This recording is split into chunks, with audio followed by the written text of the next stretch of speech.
Bonjour à tous, ravi de vous retrouver sur Public Sénat pour suivre dans un instant les débats des sénateurs autour de la loi Sapin 2, des débats qui se poursuivent et qui ont débuté lundi. Alors hier, les sénateurs ont parlé de l'article 13 sur les relations entre les lobbies et les pouvoirs publics. Alors le texte cherche à instaurer plus de transparence dans ces relations avec notamment l'instauration d'un répertoire numérique de ces représentants d'intérêt. Notez qu'hier, les sénateurs ont exclu de ces représentants d'intérêt les associations d'élus lorsqu'elles exercent des fonctions en tant qu'instance de consultation de l'État, du Parlement ou encore des collectivités locales. Autre modification apportée hier par le Sénat, le fait de confier à la Haute Autorité pour la transparence de la vie publique le contrôle du pantouflage des hauts fonctionnaires, c'est-à-dire le fait qu'ils aillent travailler dans le privé. Je vous rappelle qu'aujourd'hui, cette tâche est confiée à la commission de déontologie de la fonction publique. Tout de suite donc, retour au débat dans l'hémicycle. Nous en arrivons à l'article 13. Demande de parole de M. Michel Le Scouarnec. Merci, Monsieur le Président. Monsieur le Ministre, mes chers collègues, nous abordons l'article 13 de ce projet de loi. Article qui propose la création d'un registre des représentants d'intérêt auprès du gouvernement. Je souscris à une telle mesure, mais j'ai été sollicité par l'Association des maires du Morbihan au sujet de l'inscription d'élus sur ce registre aux côtés des représentants d'intérêt privés. Cette similitude pose un véritable problème de principe puisque les associations de maires sont guidées par la recherche de l'intérêt général. Elles sont par ailleurs composées de personnes élues au suffrage universel, ce qui constitue une différence de nature évidente avec d'autres lobbies. En outre, ces associations départementales d'élus portent auprès des pouvoirs publics les préoccupations des exécutifs élus des collectivités locales. Les élus locaux répondent quotidiennement aux sollicitations des représentants de l'État pour contribuer à la réflexion partagée qui doit présider à l'élaboration des textes législatifs, sans ignorer non plus la mise en œuvre localement des politiques publiques. Par ailleurs, ces associations d'élus reconnus d'utilité publique sont déjà contrôlées dans leur gestion et leur fonctionnement. Avec mes collègues du groupe CRC, nous ne sommes pas opposés au nécessaire besoin de transparence, bien au contraire. Toutefois, nous pensons que la défense de l'intérêt général ne doit pas être assimilée à celle d'intérêts purement privés. C'est pourquoi nous espérons que nos débats sur cet article permettront de l'amender afin d'exclure les associations d'élus locaux de la liste concernée. Merci. Merci, Monsieur Le Scouarnec. Alors, nous en arrivons à un amendement 561 rectifié de Monsieur Colomba. Moi, je suis tout simplement pour la suppression de ce registre qui sert strictement à rien. Très franchement, là encore, on fait de la fumée. Franchement, est-ce que d'abord on viendra là-dessus dans la discussion. Enfin, par exemple, s'agissant des élus, en particulier les élus nationaux, alors il faudrait demander la permission pour rencontrer les gens. Enfin, c'est complètement loufoque. Bon, et puis voilà, et tous ceux qui veulent corrompre, etc. Excusez-moi, mais ce n'est pas parce qu'ils seront inscrits sur un registre, qu'ils auront fait des rapports, etc., que ça changera quoi que ce soit. Mais franchement, il faut quand même avoir un esprit un peu curieux pour proposer des choses comme ça. Bon, encore une fois, c'est faire croire qu'on veut faire quelque chose alors qu'en fait, on ne fait rien, quoi. Bon, Monsieur Marie, explication de vote aussi. Oui, merci, Monsieur le Président. L'intervention de notre collègue Colomba me permet de revenir un peu en arrière parce que je voulais intervenir en fait sur l'article, mais vu qu'il propose de le supprimer, c'est une explication de vote. Moi, je voudrais, à l'inverse de ce qui vient d'être dit, souligner l'importance de cet article qui, une fois enrichi de quelques amendements, mettra la France au niveau des meilleurs standards internationaux en matière de transparence. L'ambition de cet article est de mettre en pleine lumière des activités que tout le monde connaît, dont la presse d'ailleurs, qui se fait souvent l'écho plutôt défavorablement de ce qui se passe, et sur lesquelles nos concitoyens souhaitent que l'on lève le voile. Les représentants d'intérêts, que l'on peut appeler lobbyistes, existent. Nous les connaissons, nous en avons même ici un registre, et nous savons que tel ou tel est souvent sollicité sur quelques projets que ce soit. D'abord, il faut lever toute ambiguïté. Il ne s'agit pas de stigmatiser leur activité. Les représentants d'intérêts sont utiles. Ceci étant, leur activité n'est possible et comprise que si elle devient transparente, encadrée et contrôlée. Et il en va, de ce point de vue, du lien de confiance indispensable au bon fonctionnement de notre démocratie et à la légitimité de la décision publique. Moi, je voudrais à cet instant remercier aussi les associations et les ONG qui, depuis des années, plaident pour cette transparence. Et puis, par là même, féliciter le travail des députés qui nous présentent aujourd'hui un texte très intéressant. Cependant, il nous faut encore renforcer et clarifier le cadre légal des rapports entre ces représentants d'intérêts et les pouvoirs publics. Il nous faut tout d'abord une définition large des représentants et supprimer les exclusions du répertoire, en particulier, et nous y reviendrons, celle des associations à vocation cultuelle. Il nous faut aussi un dispositif permettant à l'acteur public d'obtenir toutes les informations nécessaires sur le représentant d'intérêt. Et puis ensuite, il nous faut un mécanisme de sanction efficace. D'ailleurs, M. Nadal, le président de la Haute Autorité pour la transparence de la vie publique, dans une tribune d'un journal du soir, nous invitait, l'ensemble des acteurs publics, à prendre en considération ce qui a été fait dans le cadre de l'article 26 de la loi sur la santé, qui oblige les industriels du tabac à déclarer leurs dépenses de lobbying en précisant leur identité, la rémunération des personnes qui les conduisent. Et si c'est valable pour le tabac, il n'y a pas de raison que ça ne puisse être valable pour l'ensemble des autres activités industrielles et commerciales. Merci, M. Marie. Alors, Monsieur le rapporteur de la Commission des lois, sur l'amendement de M. Colomba. Oui, alors sur ce premier amendement, je vais faire des développements un peu plus larges, ce qui évitera d'ailleurs de les faire par la suite. Il faut cesser d'imaginer que le lobbyiste est quelqu'un de fourbe, de corrompu ou d'infréquentable. Le lobbyiste, c'est quelquefois celui qui nous permet de corriger l'insuffisance de certaines études d'impact. Et il est normal que chaque parlementaire ait la possibilité d'écouter qui il veut et après d'en faire ce qu'il veut. Donc, en l'espèce, tout ce qui va être discuté ce soir, c'est uniquement la transparence que l'on veut améliorer dans la vision par nos concitoyens de l'élaboration de la décision publique, de l'élaboration de la loi, de l'élaboration du règlement.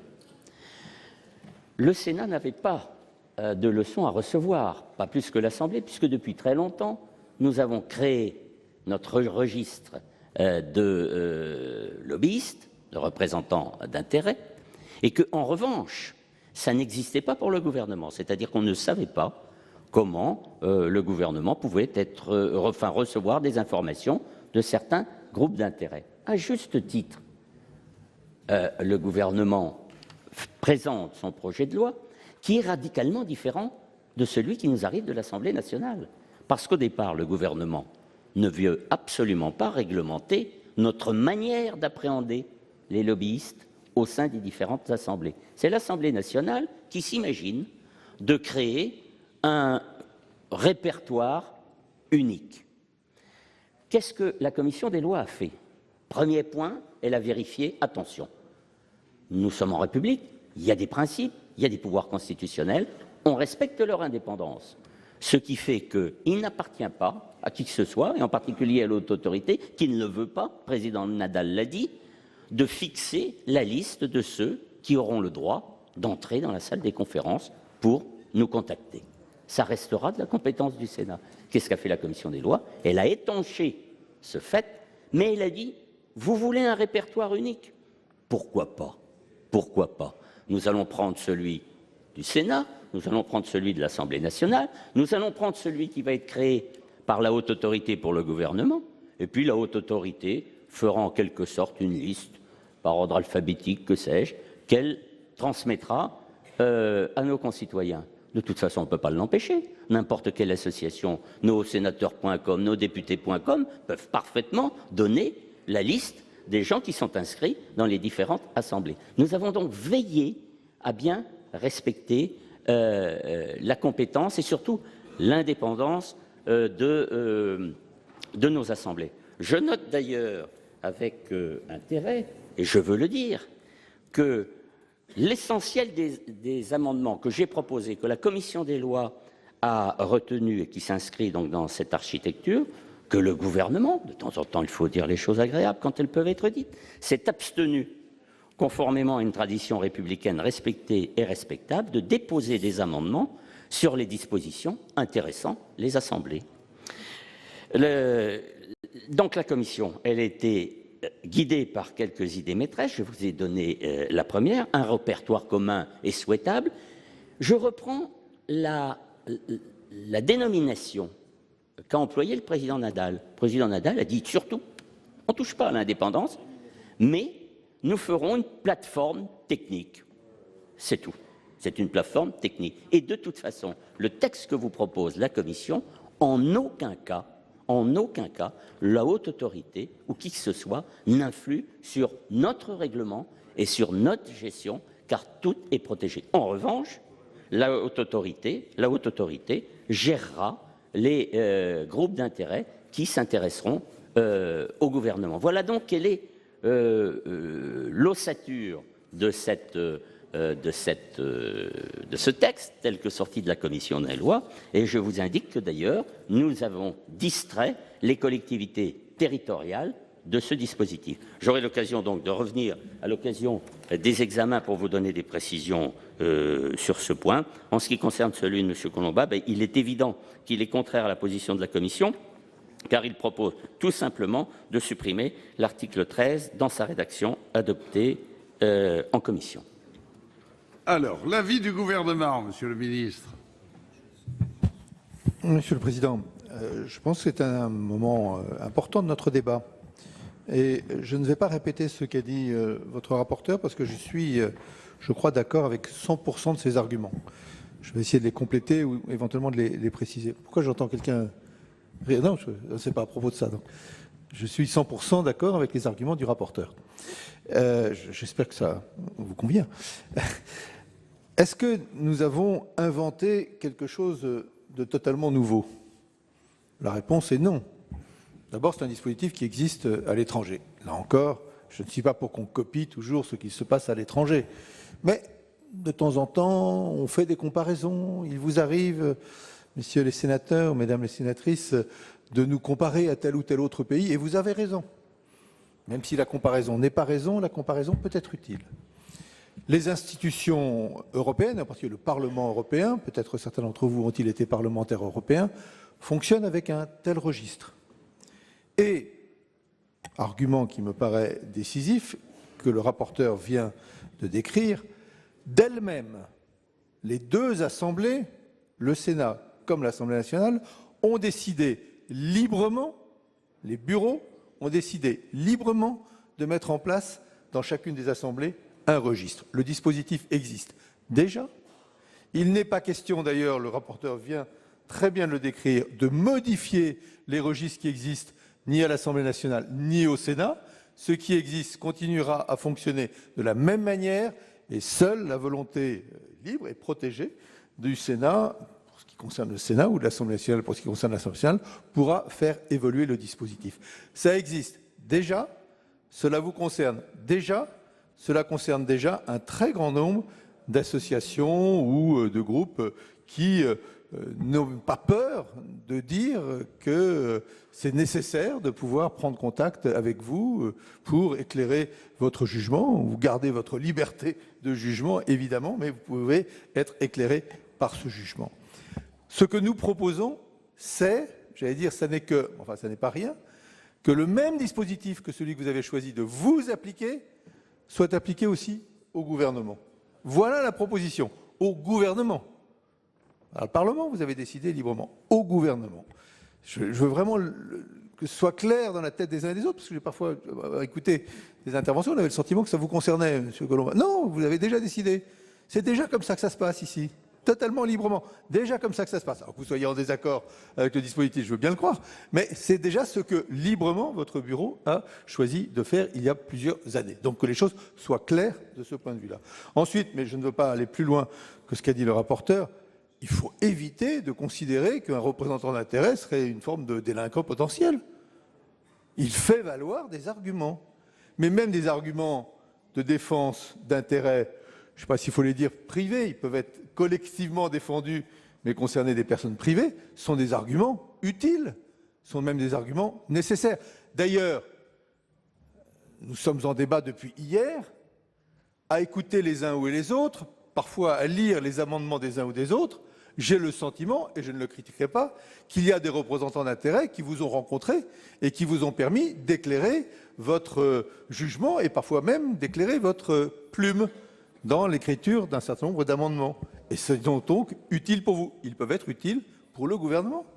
Est-ce que vous voulez un gouvernement qui soit fermé aux autres? C'est parfois le reproche que l'on fait aux uns comme aux autres, quels que soient ces gouvernements. Non, il doit être ouvert aux autres, simplement dans la transparence, comme vous l'avez décidé pour vous-même. Donc, le gouvernement vous propose d'appliquer au gouvernement les mêmes règles que celles que vous avez décidé de vous appliquer à vous-même.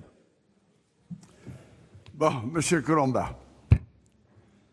Et moi, je ne suis pas contre la transparence, mais je suis contre l'apparence de la transparence. Alors, les exemples étrangers. Ah, les exemples étrangers. Une anecdote. Quand le délire déontologique a commencé à régner sur ce pays, la commission des lois est allée voir à l'étranger, parce qu'à l'étranger, on fait des choses absolument extraordinaires. Bien. Avec une mission donc de la commission des lois, menée par le doyen Gélard, on est allé à Washington. On est allé voir les sénateurs. Alors les sénateurs américains y remplissent des pavés de 1000 pages avant de prendre leur poste. On est allé voir le président de la commission de déontologie, etc. Ils sont bien logés quand même. Bon. Et moi, je lui ai posé la question. Je lui ai dit, mais ça fait 20 ans que la commission fonctionne. Monsieur le Président, est-ce que vous pouvez me dire combien de sénateurs ont été inquiétés? Oh, il m'a dit 3, dont un pour harcèlement sexuel. Donc, bon, et quand on sait, excusez-moi, mais quand on sait aux États-Unis que les lobbies sont parfaitement légaux, qu'il n'y a pas de limite de financement des campagnes électorales, de l'avis de la Cour suprême, qu'il existe des fondations financées par les lobbies pour financer le train de vie des parlementaires, excusez-moi, si ce n'est pas se moquer du monde, qu'est-ce que c'est? Transparency International. Vous êtes allé voir un peu ça? Qu'est-ce qui le classement de Transparency International, c'est quoi? C'est pas le résultat d'une enquête, etc. Si, d'enquête d'opinion. C'est le ressenti. On interroge les gens. Est-ce que vous croyez que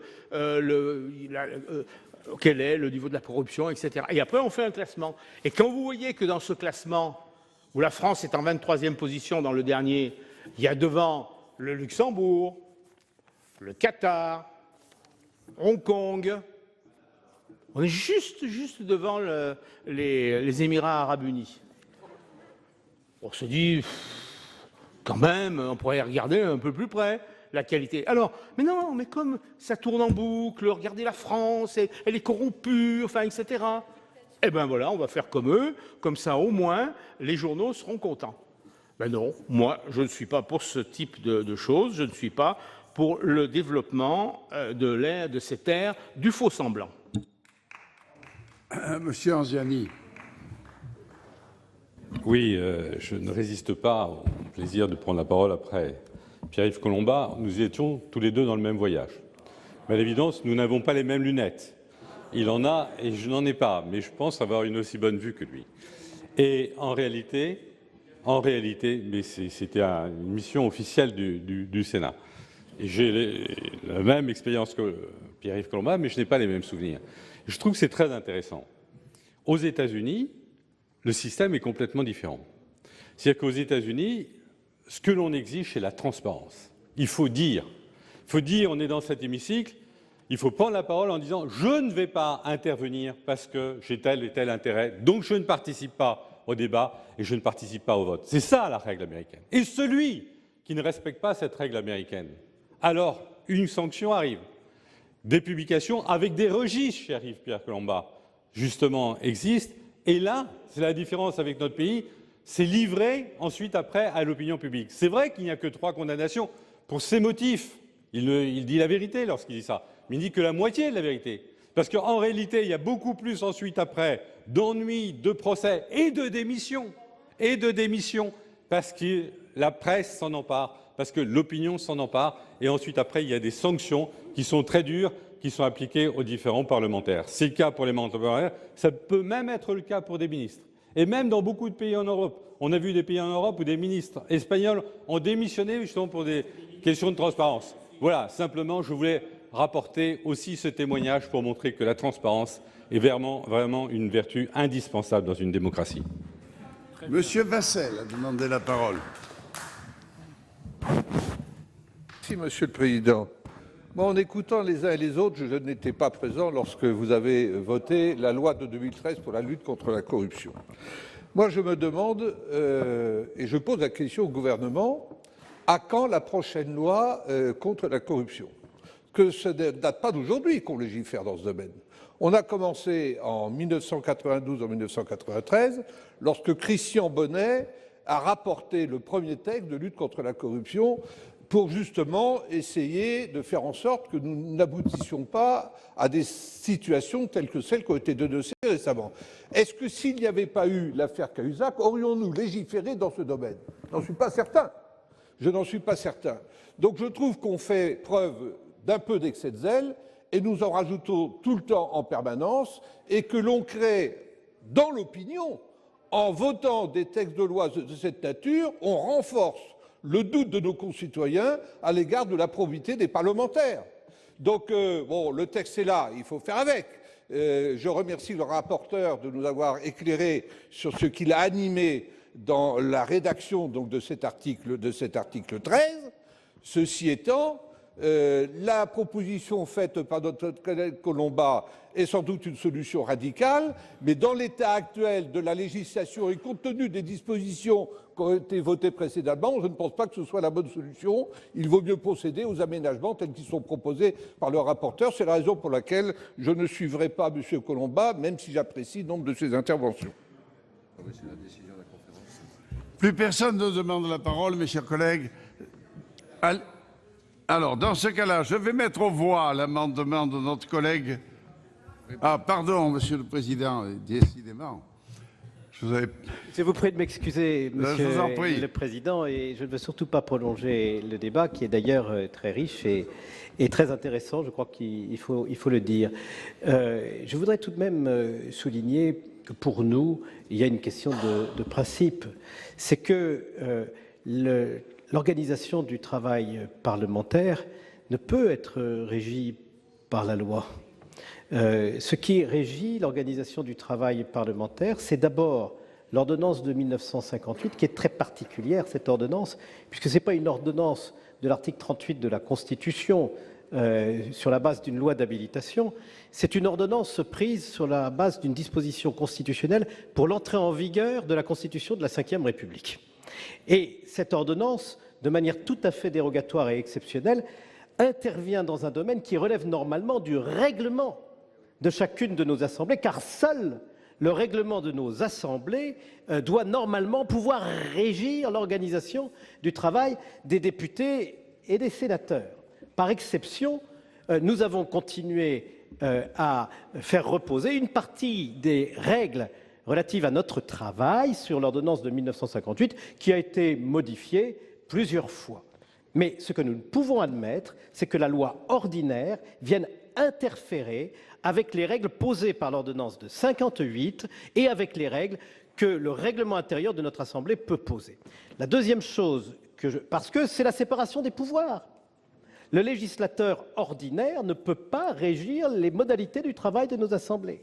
La deuxième chose, et cela vaut d'ailleurs pour la présidence de la République, de la même façon que pour nous, et également pour le Conseil constitutionnel, car ce sont des pouvoirs publics constitutionnels. Ils sont institués directement par la Constitution et sont les rouages du fonctionnement de notre démocratie.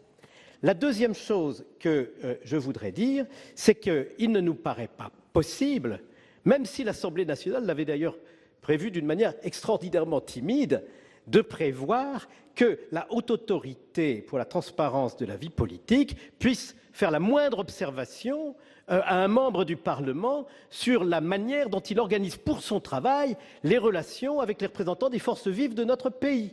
Et c'est la raison pour laquelle la Commission a tenu à écarter toute interférence de la haute autorité avec le travail des parlementaires.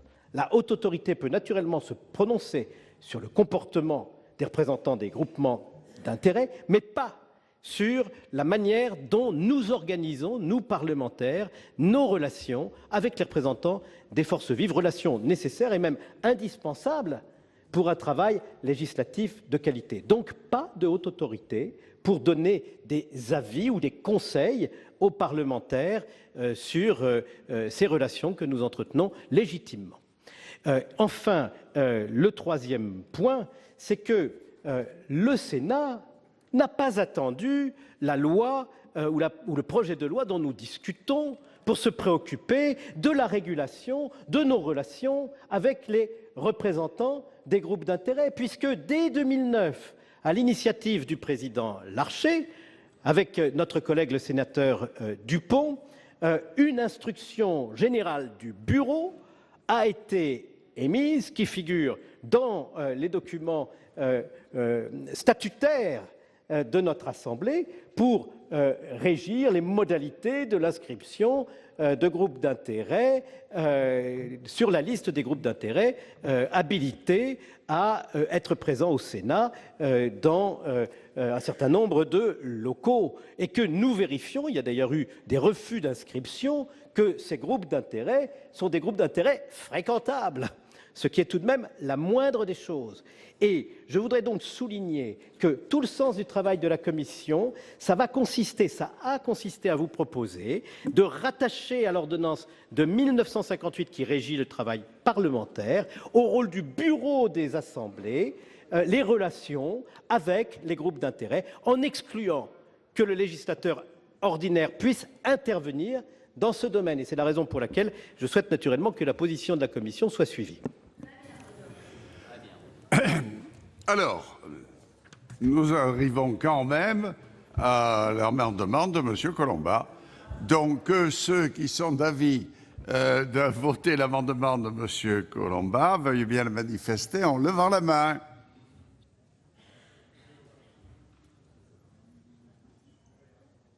Avis contraire. Allez, l'amendement de M. Colomba n'est pas adopté. Dans la discussion des articles du projet de loi, nous sommes parvenus à l'amendement 648 au sein de l'article 13.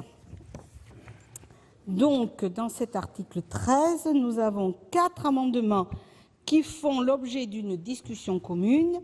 Et le premier, le 648, présenté par le gouvernement. Monsieur le ministre, vous avez la parole.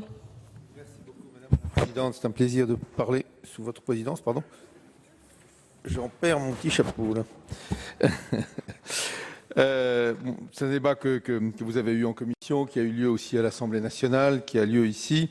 La question étant de savoir si le président de la République et le Conseil constitutionnel peuvent être placés sous le même régime, ce qui ne serait pas du tout en soi déshonorant, loin de là. Ce n'est pas la question du tout posée, puisque nous avons tous dit et redit qu'être en contact avec des représentants d'intérêt était chose de tout à fait normale, nécessaire au bon fonctionnement de la démocratie.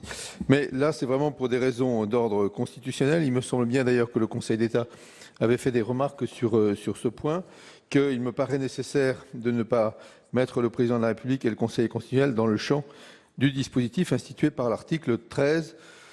Voilà vraiment les raisons pour lesquelles, je le répète, ce n'est pas du tout pour exclure telle ou telle institution, comme s'il était, je le répète, déshonorant d'être en contact avec des représentants d'intérêt. C'est le cas pour le président de la République, ça peut être éventuellement le cas pour le Conseil constitutionnel ou ses membres, mais je pense que nous n'avons pas la possibilité juridique de les soumettre au même dispositif que celui qui concerne l'ensemble des membres du gouvernement, de même que, vous l'avez dit et répété, je l'ai fait avec vous, il n'est pas possible de soumettre l'Assemblée nationale et le Sénat au même dispositif que celui qui concerne les ministres comme moi-même.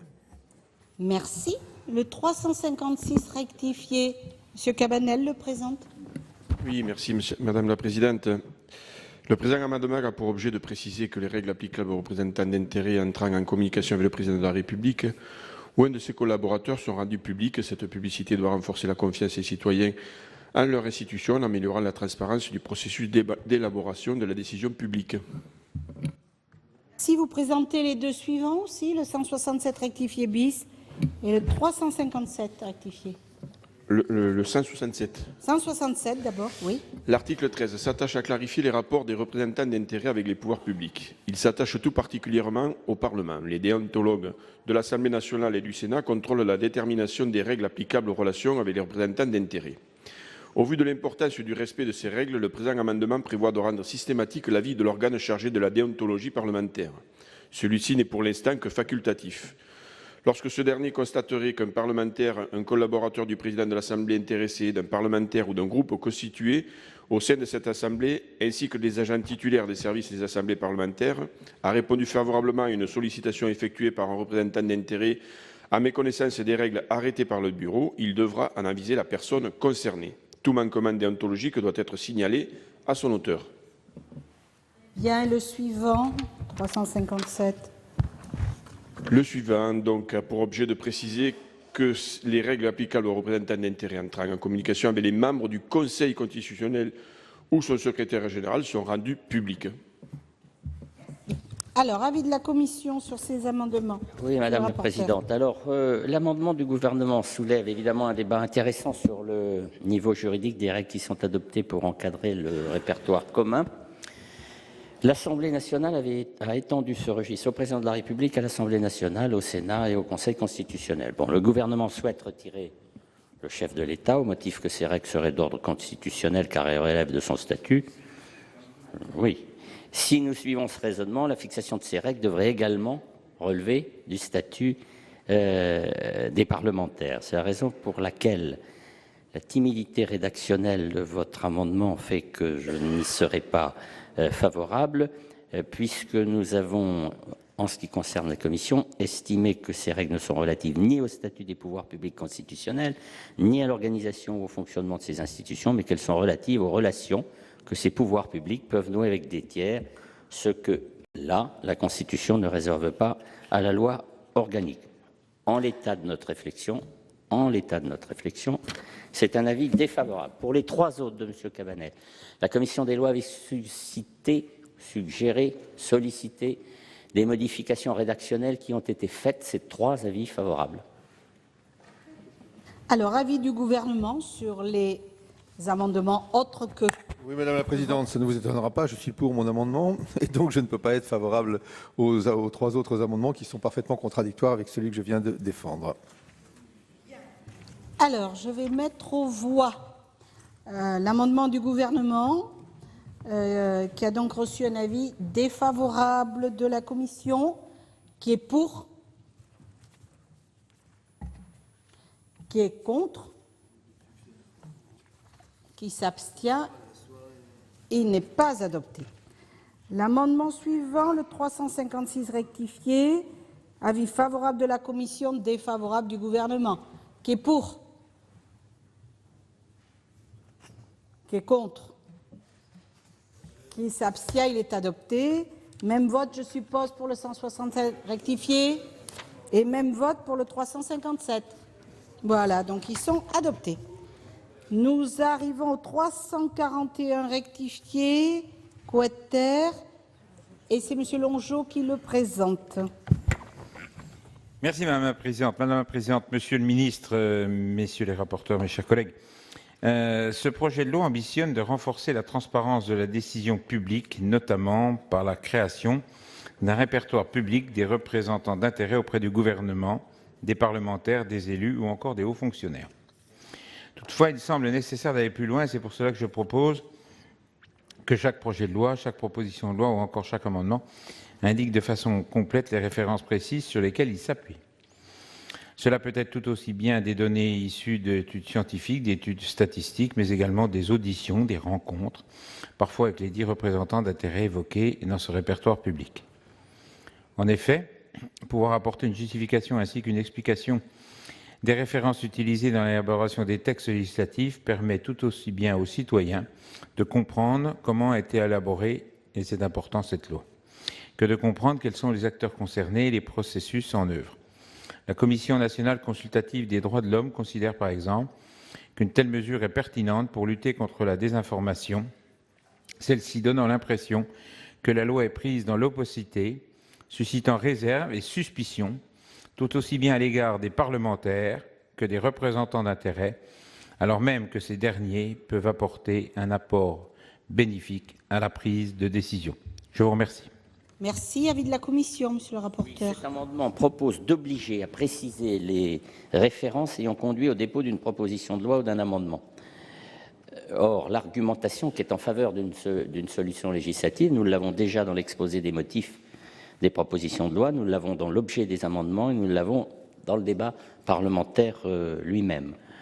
Je passe sur les difficultés matérielles qu'il y aurait, que nous rencontrerions pour mettre en œuvre cet amendement. Mais enfin, cet amendement paraît contraire à l'article 39 de la Constitution qui n'encadre pas l'initiative parlementaire et surtout l'article 44 de cette même Constitution qui renvoie, s'agissant des amendements, à la loi organique. C'est donc un avis défavorable. Avis du gouvernement. Sagesse. Donc je mets aux voix cet amendement avec un avis défavorable de la Commission. Sagesse du gouvernement. Qui est pour? Qui est contre?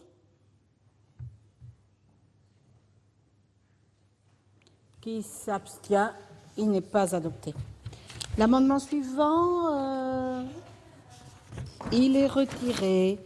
Le suivant, Monsieur Collin le présente. Le 562 rectifié. Oui, Madame la Présidente, Monsieur le Ministre, mes chers collègues. Cet amendement vise à exclure du répertoire les représentants d'intérêts n'ayant de relation qu'avec les membres du gouvernement. Leur mission implique justement de rencontrer un grand nombre d'interlocuteurs afin de s'assurer de la bonne mise en œuvre des politiques publiques qu'ils définissent.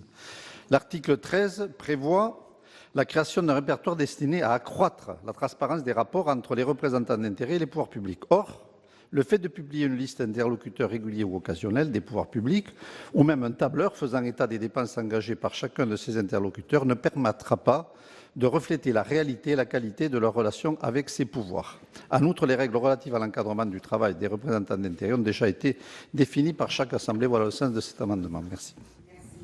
Avis de la Commission, Monsieur le rapporteur. Oui, les deux amendements d'ailleurs. L'amendement 562, mais ça vaudra pour le suivant, reviennent à réduire totalement à néant le dispositif qui est proposé initialement par le gouvernement, puisqu'il retire les membres du gouvernement et les membres de leur cabinet du champ d'application du répertoire, ce qui était l'objectif initial de la loi. Donc, à l'évidence, c'est un avis défavorable. Bien. Même avis. Alors, je mets aux voix le 562 rectifié, deux avis défavorables. Qui est pour? Qui est contre? Qui s'abstient? Il n'est pas adopté. Le 563 rectifié, vous avez déjà... Bon, voilà. Alors, le 95 rectifié, Monsieur Adnaud. Merci, Madame la Présidente. Il s'agit donc d'insérer les mots « ou liés par un contrat de collaboration libérale avec », et cet amendement tend à préciser l'exclusion des collaborateurs libéraux. De la Commission. Alors, cet amendement exclut du champ des représentants d'intérêts comme personnes physiques les professionnels qui exercent au sein d'une structure non sous un régime salarié mais dans un cadre libéral. Je pense que cet ajout rend plus obscure la lecture et en tout cas la rédaction de l'article de l'alinéa 26. Donc je vous en demande le retrait ou c'est un avis défavorable. Même avis du gouvernement. Vous le maintenez ou vous le retirez? Il est retiré. Alors, 6 amendements qui font l'objet d'une discussion commune. Le premier, 198 rectifié quater, Monsieur Longeau. Oui, Madame la Présidente, Monsieur le Ministre, Messieurs les rapporteurs. Donc cet amendement a pour effet de garantir l'utilité du dispositif créé et il propose d'élargir la définition des représentants d'intérêt aux syndicats et supprimer l'alinéa 30. Merci. Si, le 254 rectifié bis, Monsieur Dominati. Il s'agit de la même intention, Madame la Présidente, et je voudrais l'illustrer par un exemple, tout simplement. Il y a une nouvelle profession qui, notamment en milieu urbain, à Paris, s'appelle les VTC. Actuellement, nous sommes confrontés régulièrement, depuis des mois, voire depuis quelques années, à des dialogues en tant qu'élus, d'une part avec les syndicats de taxi, d'autre part avec des représentants des VTC qui ne sont pas encore organisés en syndicats, qui viennent par l'intermédiaire de lobbies ou de groupements d'intérêts, voire même d'avocats. Et donc, en réalité, il y a un profond déséquilibre si on n'intègre pas les syndicats, je dirais, dans les dispositions générales que nous prenons. Autrement, ça n'a véritablement plus de sens et il faudrait suivre M. Colomba et supprimer l'article 13. Alors, le 575 rectifié, M. Collin. Oui, cet amendement vise donc à faire bénéficier les syndicats de fonctionnaires des mêmes dérogations que les syndicats de salariés dans le cadre de leur relation avec les pouvoirs publics. 665, M. Pillet, au nom de la Commission des lois. Oui, c'est un amendement qui précise la rédaction de l'exemption en faveur des organisations syndicales de salariés et les organisations professionnelles d'employeurs, puisque cette exemption est évidemment limitée au cas de la négociation prévue à l'article L1 du Code du travail. Si vous avez adopté d'ailleurs cet amendement, il répondra à un certain nombre d'autres qui ont été présentés par certains d'entre vous. Le 83 rectifié bis, M. Vassel. Oui, il ne va pas aller dans le sens de ce que vient de déposer Monsieur le rapporteur. L'article 13 du projet de loi relatif à la transparence, à la lutte contre la corruption et à la modernisation de la vie économique crée un répertoire numérique des représentants d'intérêts. Dans ce dispositif, les organisations syndicales de salariés et les organisations professionnelles d'employeurs qui doivent s'inscrire au répertoire numérique des représentants d'intérêts sont toutefois exemptés de reporting sur les activités liées au dialogue social. Mais l'article L1 du Code du travail cité dans le dispositif renvoie aux organisations nationales et interprofessionnelles, ce qui est en incohérence avec la première partie de la phrase qui fait référence aux organisations professionnelles d'employeurs au sens large. Il semblerait logique, pour permettre une équité de traitement sur ce volet de dialogue social entre organisations professionnelles d'employeurs et organisations interprofessionnelles, de supprimer la référence à l'article 1. Donc c'est une question de nuance entre les organisations professionnelles et les interprofessionnelles. Sauf à ce que M. le rapporteur me précise qu'avec l'article 1, cela intègre l'un et l'autre, ou l'une et l'autre. Très bien. Et le 564 rectifié, M. Collin. Alors, cet amendement vise et propose de faire bénéficier les organisations étudiantes et les organisations de chômeurs de la même dérogation que les organisations syndicales de salariés et les organisations professionnelles d'employeurs. C'est le sens de cet amendement. Merci. Alors, avis de la Commission sur cette série d'amendements. Alors, je vais me prononcer d'abord sur les amendements 198, 254, 575, 83 et 564, puisqu'il étonnera personne que sur les 665 dont je suis l'auteur, j'en suis particulièrement partisan. En ce qui concerne donc ces amendements, ils modifient parfois, dans des sens d'ailleurs opposés, l'exemption dont bénéficient les organisations syndicales de salariés et les organisations professionnelles d'employeurs qui sont appelées à participer à la négociation prévue à l'article L1 du Code du travail. J'insiste sur cette dernière précision, car ces organisations représentatives ou au niveau national ou interprofessionnel sont exemptées dans la mesure où elles entrent en relation avec les pouvoirs publics en raison d'une obligation découlant de la loi elle-même. C'est le sens de l'amendement que j'ai déposé. Donc, dans ces conditions, il serait évidemment contre-productif de supprimer cet alinéa, car il est logique avec la concertation qui est imposée au gouvernement par l'article L1 du Code du travail, et contre-productif d'élargir la définition prévue à cet alinéa, ce qui serait un peu l'effet de votre amendement, car dans ce cas, la justification à l'origine de cette exemption n'existe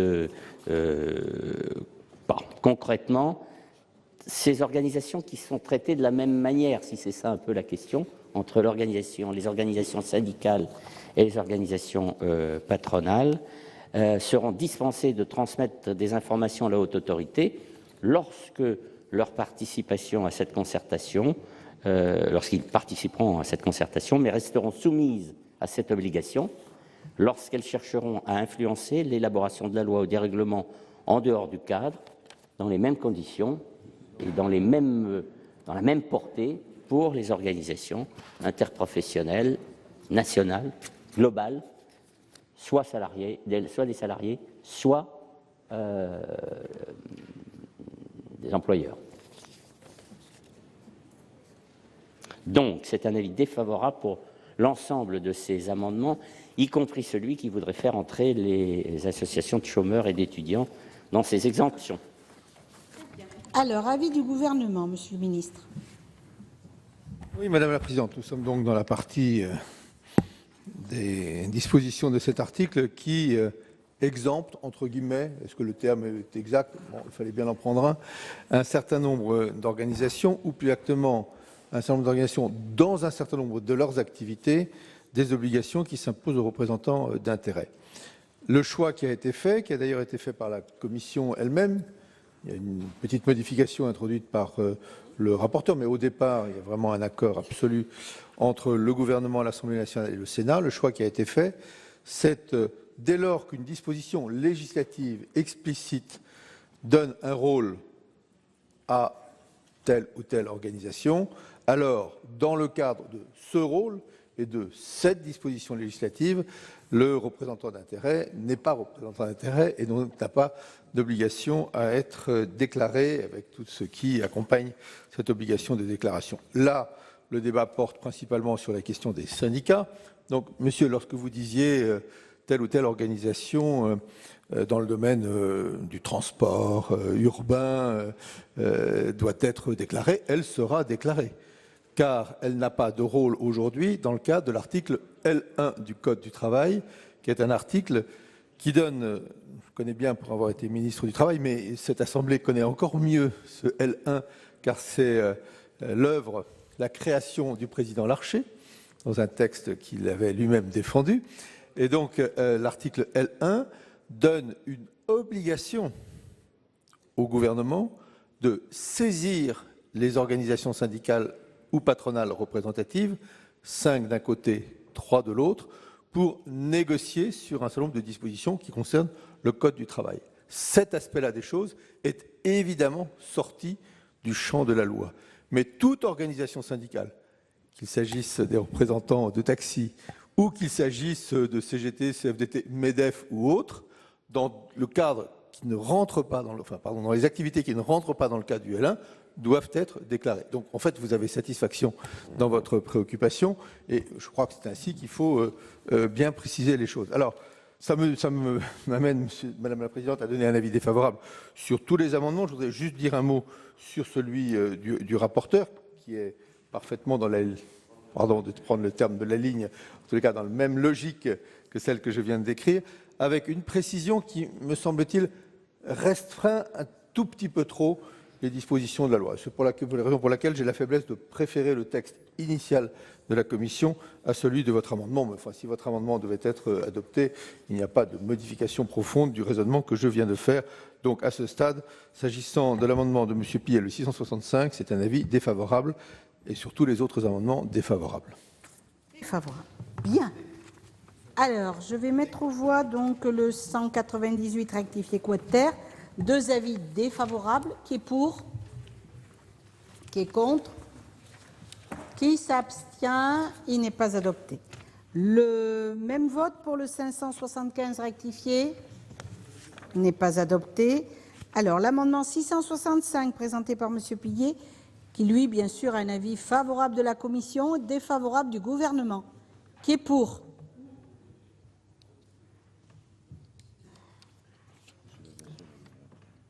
Qui est contre? Qui s'abstient? Il est adopté. Les autres, le 83 rectifié bis et 564 tombent. Monsieur Vassel. Oui, il tombe, c'est ce que je viens de dire. S'il tombe, c'est parfait, mais si vous me permettez, Madame la Présidente, de dire un mot, à l'intention du rapporteur et de Monsieur le Ministre, l'objectif de cet amendement, c'était de s'assurer qu'à la fois les organisations professionnelles et interprofessionnelles sont visées à travers donc cet article de la loi. Donc ce n'est pas une remise en cause de la référence à l'article L1, donc ça c'est sans doute une erreur de ma part à travers cet amendement, mais l'objectif de l'amendement c'était ça. À partir du moment où Monsieur le rapporteur, dans son explication, a confirmé que l'un et l'autre sont concernés, cet amendement n'a plus d'objet. Très bien. Alors, nous poursuivons. Deux amendements qui font l'objet d'une discussion commune. Le premier, le 88 rectifié, Monsieur Cabanel. Oui, merci Madame la Présidente. Monsieur le Ministre, les associations cultuelles sont actuellement exclues du champ des représentants d'intérêts lobby. Nous nous étonnons d'une telle exclusion. Comme l'a montré la loi sur le mariage pour tous, les associations cultuelles exercent une influence certaine sur les pouvoirs publics, au même titre que les associations laïques. Les associations cultuelles sont capables d'exprimer des points de vue et d'actionner leur réseau au même titre que les autres, notamment dans le champ social, sociétal, culturel, religieux. Le présent amendement vise donc à supprimer cette exclusion qui ne traite pas les relations de ces associations comme les autres avec les pouvoirs publics sur un plan égalitaire. Merci. Le 565 rectifié, Monsieur Collin. Oui, Madame la Présidente, Monsieur le Ministre, mes chers collègues. Cet amendement vise également, comme le précédent, vise à restreindre le bénéfice du régime dérogatoire à la transparence imposé aux représentants d'intérêts concernant les associations à objet cultuel. En effet, la formule, je cite, « dans le respect des principes fixés à l'article 1er de la Constitution » nous paraît trop vague. D'une part, le respect de principes constitutionnels s'impose à toutes les dispositions infraconstitutionnelles et n'a donc pas besoin d'être à nouveau ici précisé. D'autre part, il serait très ambitieux de déduire des principes de laïcité et de respect des croyances que ces associations cultuelles doivent bénéficier d'un accès privilégié au pouvoir public en dehors du ministre et des services ministériels chargés des cultes. Enfin, certains cultes n'adoptent pas le statut d'association cultuelle. Une inégalité de traitement entre les cultes pourrait ainsi découler de cette disposition. C'est le sens de cet amendement. Très bien. Alors, avis de la Commission, Monsieur le rapporteur. Ces deux amendements, 88 et 565, sont contraires à la position de la Commission. Or, la Commission n'a fait que reprendre une exemption qui figurait dans le projet de loi initial en l'adossant sur le modèle des partis des groupements politiques à l'article 1er de la Constitution. Simple. Avis sagesse du gouvernement. Très bien. Donc, je vais mettre aux voix ces amendements. Le 88 rectifié, sagesse du gouvernement, défavorable de la commission. Qui est pour?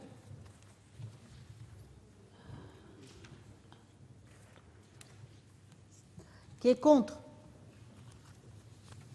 Qui s'abstient? Il n'est pas adopté. Oui. Ah non, mais rassurez-vous, on vous voit, même quand on ne vous entend pas.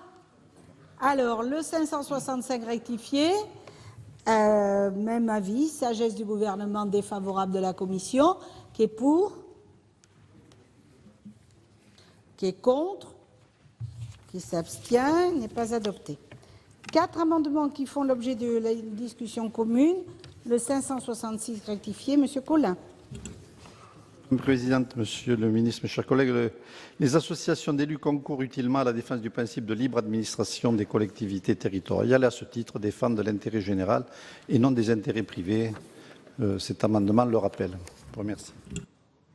Bien. Le 3 rectifié terre, Monsieur Vassel. Merci Madame la Présidente. Il convient d'exclure, au même titre que les partis politiques, les organisations syndicales et professionnelles, ou encore les associations objets cultuels, les associations représentatives d'élus qui participent au débat public au titre de leur responsabilité d'intérêt général et qui ne peuvent être considérés comme des représentants d'intérêt privé, mais bien d'intérêt public. C'est un véritable problème de principe que d'ignorer la vocation première des associations d'élus, qui est bien de porter auprès des pouvoirs publics les préoccupations des exécutifs locaux des collectivités locales. Leurs actions ne sont guidées que par la recherche de l'intérêt général et leurs membres sont tous élus au suffrage universel, dois-je le rappeler, ce qui constitue une différence de nature évidente avec d'autres lobbies. C'est d'ailleurs à ce titre que les associations d'élus sont présentes dans nombre d'instances consultatives de l'État, que ce soit le CNEN, le CSFP ou le CFL, et plusieurs centaines d'autres, et qu'elles répondent quotidiennement aux sollicitations des représentants de l'État, centrales ou déconcentrées, pour contribuer à la réflexion partagée qui doit présider à l'élaboration de textes législatifs ou réglementaires et au partenariat nécessaire entre l'État et les collectivités pour la mise en œuvre des politiques publiques. Loin de s'opposer aux besoins de transparence, les associations d'élus demandent à ce que la défense de l'intérêt général ne soit pas assimilée à celle d'intérêts purement privés. Mais j'ai cru comprendre de la bouche de Monsieur le ministre qu'il partageait l'objectif qui était le nôtre, donc je ne doute pas un seul instant qu'il puisse donner un avis favorable à notre amendement. Alors, le 10 rectifié, Madame Gattel? Non. Non, je ne sais pas, ou quelqu'un d'autre le présente? Monsieur Longeau? Il est défendu, parfait. Monsieur Vassel pour le 187 rectifié bis. Monsieur Vassel. C'est un amendement de repli que je propose. Je ne sais pas ce qu'en pensera le rapporteur et le gouvernement. Simplement, nous précisons par parallélisme des formes le dispositif qui a été adopté pour les organisations syndicales, les associations représentatives des élus en tant qu'instance consultative de l'État, du Parlement, ainsi que des collectivités territoriales et leurs groupements. Donc il s'agit donc de bien circonscrire ou de définir le périmètre dans lequel les associations d'élus entrent en contact avec l'État ou le Parlement. Alors, avis de la Commission. Alors, Madame la Présidente, nous avons donc trois amendements de suppression et un amendement de repli. Je vous indique tout de suite, afin de pacifier un éventuel débat qui pourrait s'irriter, que nous allons pouvoir trouver certainement un accord sur l'amendement de repli. Alors, pourquoi pas sur les amendements de suppression? Bon, alors, premièrement, il faut rappeler tout de même, et ça, c'est important, que, un groupement d'intérêts, c'est pas séditieux, ce n'est pas infamant, c'est au contraire parfaitement utile à la vie démocratique et quelquefois nous en avons la preuve même quotidiennement. Pour autant, les associations d'élus ont effectivement la possibilité de temps en temps de vouloir influer sur la loi, à juste titre. Mais dans l'optique de transparence vis-à-vis de nos concitoyens, il est uniquement sollicité le fait qu'ils soient inscrits pour participer à cette opération de transparence. Et puis un point qui est tout de même important, qui me paraît très important, c'est que les associations d'élus, bien avant la réunion de ce soir, ont fait la déclaration qu'ils étaient des groupes d'intérêt, puisqu'ils se sont inscrits sur les groupes d'intérêt du Sénat et inscrits sur les groupes d'intérêt de l'Assemblée nationale.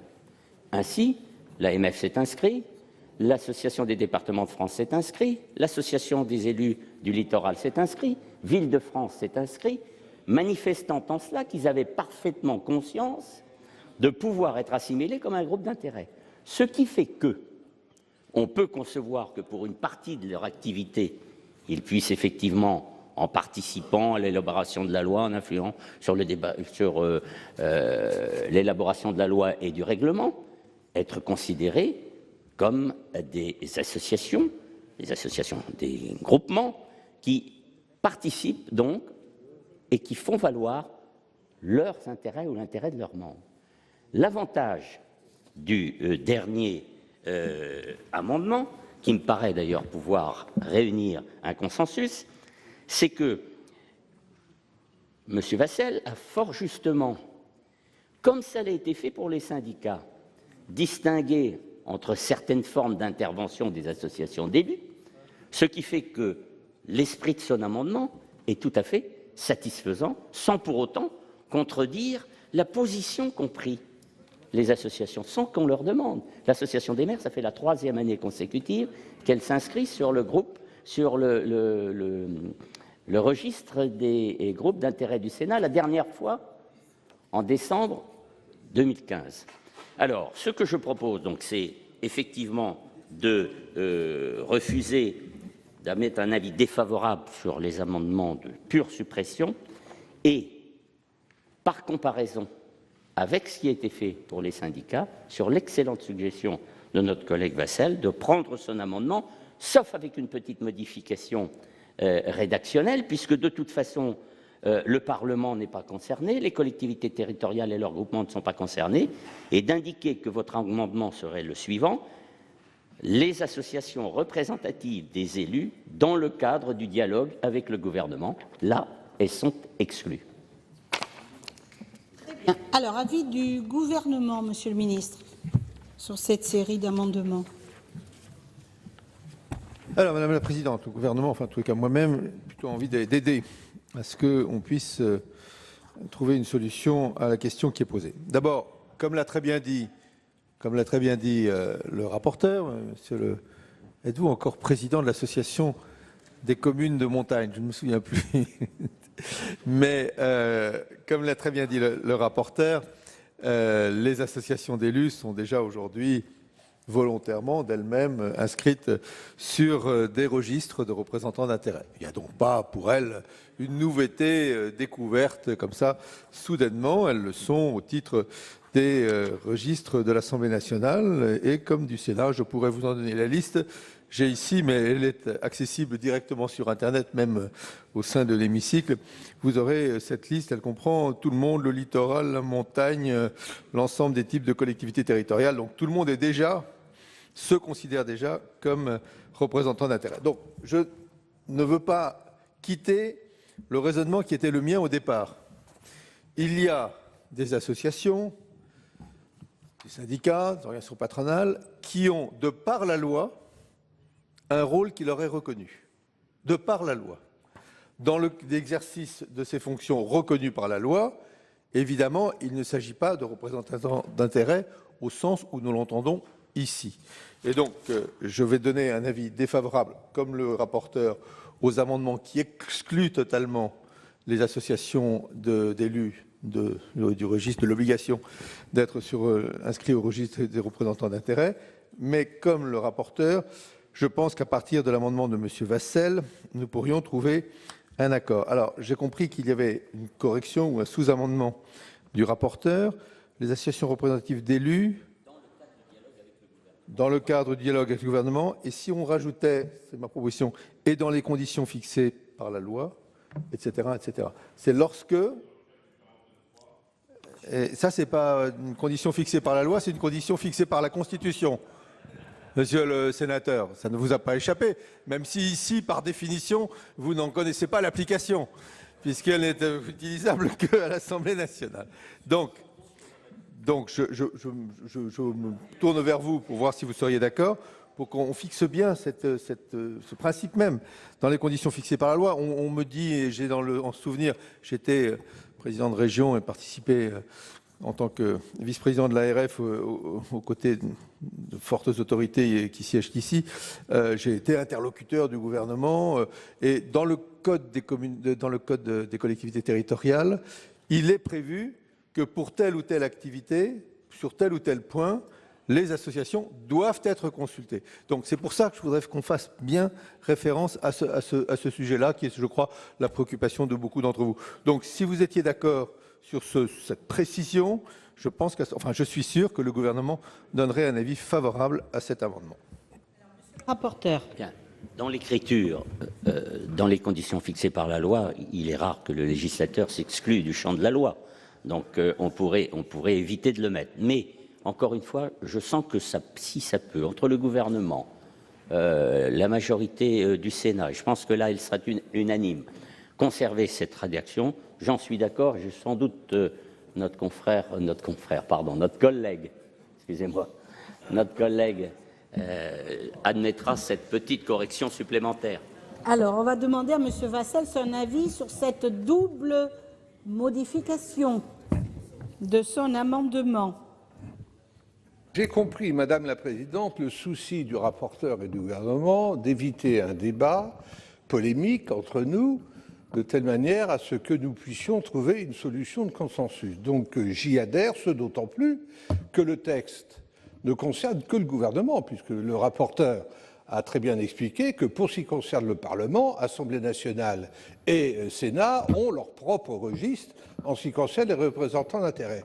Je fais remarquer quand même à notre rapporteur, qui fait référence à la présence des associations d'élus sur le registre du Sénat depuis 2008, s'il l'a été, c'est parce qu'à l'époque, la seule possibilité d'accès à l'AMF auprès du Parlement, c'était de figurer sur le registre. C'était pour cette raison. Et ce que nous dénonçons dans le cadre du dispositif, c'est de confondre à la fois les associations représentatives d'élus qui défendent un intérêt général et celles qui défendent des intérêts privés. On ne peut pas classer dans la même catégorie les associations de maires qui défendent un intérêt général et les autres qui défendent un intérêt privé. Donc je pense qu'on a trouvé une rédaction de compromis qui devrait nous satisfaire. J'y adhère et j'accepte le sous-amendement proposé par Monsieur le rapporteur. Monsieur Bouvard a souhaité prendre la parole. Merci Madame la Présidente. Je ne vais pas dire des choses très différentes de ce qu'a dit notre collègue Vassel. Tout d'abord, pour faire une première observation, parce que le ministre malicieusement fait observer évidemment que nous sommes inscrits sur les registres au niveau des associations d'élus. Pour en avoir présidé plusieurs, je veux simplement rappeler que c'était une quasi-condition d'accès d'un certain nombre de nos collaborateurs dans les enceintes parlementaires. Ce n'est pas un acte volontaire par lequel nous aurions considéré à un moment ou à un autre que nous aurions le même statut que l'association des Amis du Cochon ou que les producteurs de moissonneuses-batteuses qui auraient à venir expliquer en quoi leur activité professionnelle est importante et obtenir quelques modifications législatives ou réglementaires dans ce sens. Ça, c'est le premier point. Le deuxième point, moi je me rallie volontiers à une rédaction qui puisse être satisfaisante, sous réserve qu'il soit bien explicité au sein de cette enceinte, afin que les débats puissent ultérieurement servir dans les conditions qui pourraient être nécessaires, que ce statut spécifique qui est reconnu aux associations d'élus, qui sont bien représentantes d'un intérêt général et d'élus du suffrage universel, que des contributions de collectivités au fonctionnement de ces associations, que des déplacements effectués par les élus dans le cadre de ces associations ne relèvent pas d'activités privées et pourraient un jour être mis en cause par tel ou tel contestataire qui considérerait qu'il s'agit là d'un détournement de moyens publics au bénéfice d'intérêts privés. Il faut que cette chose-là soit explicitée, soit dite, soit enregistrée, de manière à ce qu'on n'aille pas nourrir des contentieux futurs pour celles et ceux qui, aujourd'hui, exercent des responsabilités dans le cadre de ces associations ou seraient à même à être consultés ou à faire des déplacements pour ces associations. Et Monsieur Rapin. Oui, Madame la Présidente, Monsieur le Ministre, Monsieur le Président, Monsieur le rapporteur, que c'est beau le dialogue finalement, parce que d'une situation qui nous apparaissait fermée, on voit une certaine évolution dans le texte et le sous-amendement d'Alain Vassel semble, amendé par le rapporteur, semble satisfaisant. Au demeurant, il me reste, et ça va directement en même ligne que le discours de notre collègue à l'instant, la problématique de la relation entre l'association et le Parlement. Imaginez un président d'association parlementaire. Le problème, c'est celui du reporting. Doit-on faire un reporting à la minute, toutes les 10 minutes, toutes les 15 minutes, toutes les heures, tous les jours, tous les mois? On a un vrai problème sur cette question. Et de la même façon, je n'aimerais pas qu'on nous oppose, parce que la loi n'aurait pas été assez claire, que dans quelques mois, on déclare une incompatibilité entre une présidence d'association d'élus et le fait d'être parlementaire. Merci. Alors, donc nous allons mettre aux voix... Ah, pardon, Monsieur Desessard. Oh. Personnellement, je n'approuve pas ce que vous appelez votre amendement de compromis, monsieur le rapporteur. D'ailleurs, je n'étais pas pour l'amendement que vous aviez déposé pour les syndicats avec des conditions précises. Déjà, on catégorise. Ça ne va pas être facile, mais il faut bien faire des choix. Donc on dit les syndicats, ils sont exemptés parce qu'ils jouent un rôle social important, ils sont dans beaucoup de commissions paritaires. Vous mettez des restrictions. Donc on va être obligé de réfléchir pour les syndicats à quel moment ils sont exemptés et à quel moment ils ne sont pas.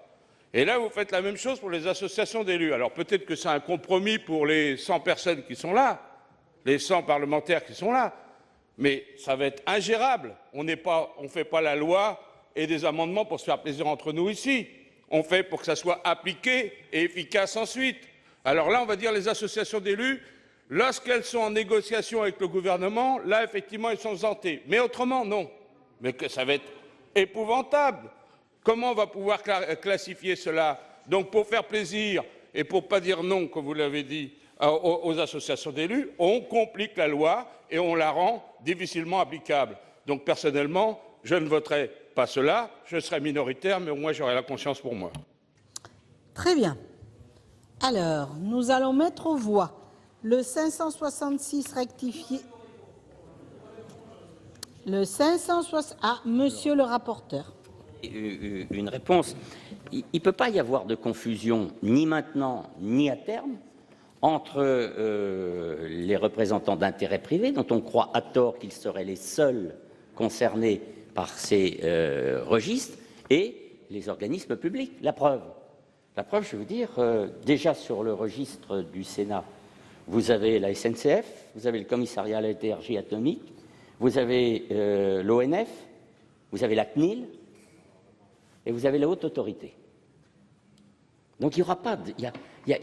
comment dirais-je, par osmose, par effet buvard, les représentants d'intérêts privés n'atterriront pas sur la sphère de compétences des associations que vous avez évoquées tout à l'heure. Je vous rassure totalement. Eh bien, pas d'autres remarques. Alors, je mets aux voix le 566 rectifié, 2 avis défavorables. Qui est pour? Qui est contre?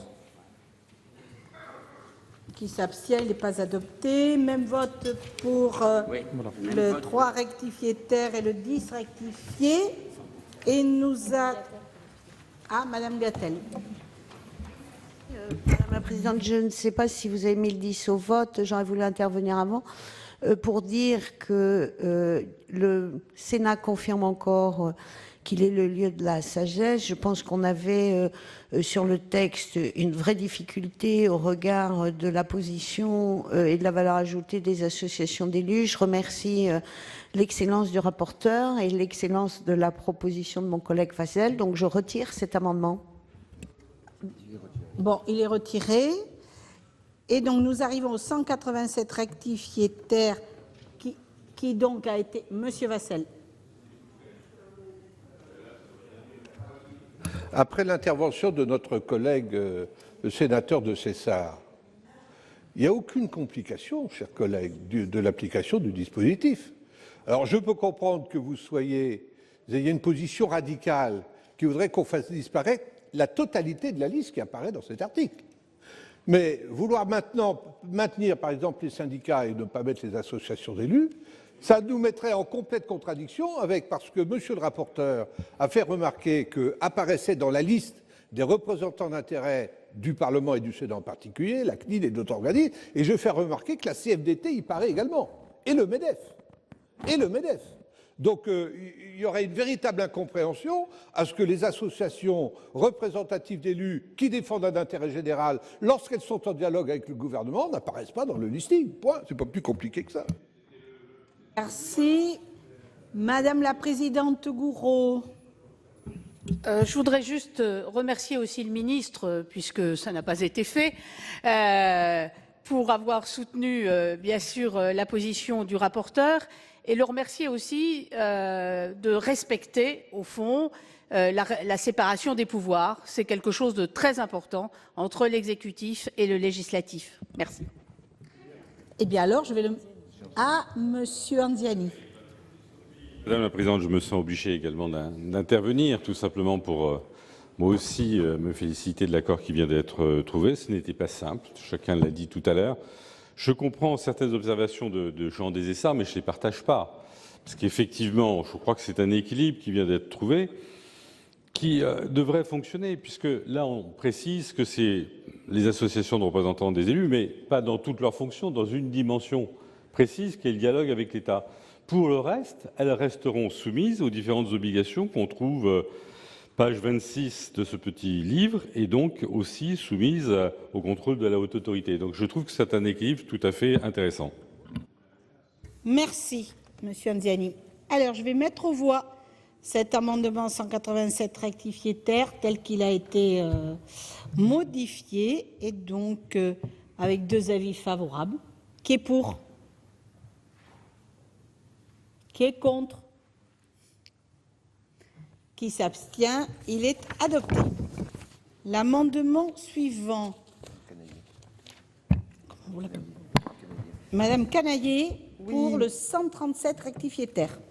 Merci Madame la Présidente. Monsieur le Ministre, donc cet amendement va dans le même sens que le précédent, mais concerne cette fois-ci les organismes à but lucratif qui procèdent à la fourniture gratuite de repas et à des personnes en difficulté, ou qui contribuent à favoriser leur logement, ou encore qui procèdent à titre principal à la fourniture gratuite de soins mentionnés au premièrement du 4e alinéa de l'article 261 du Code général des impôts, tout cela pour des personnes en difficulté.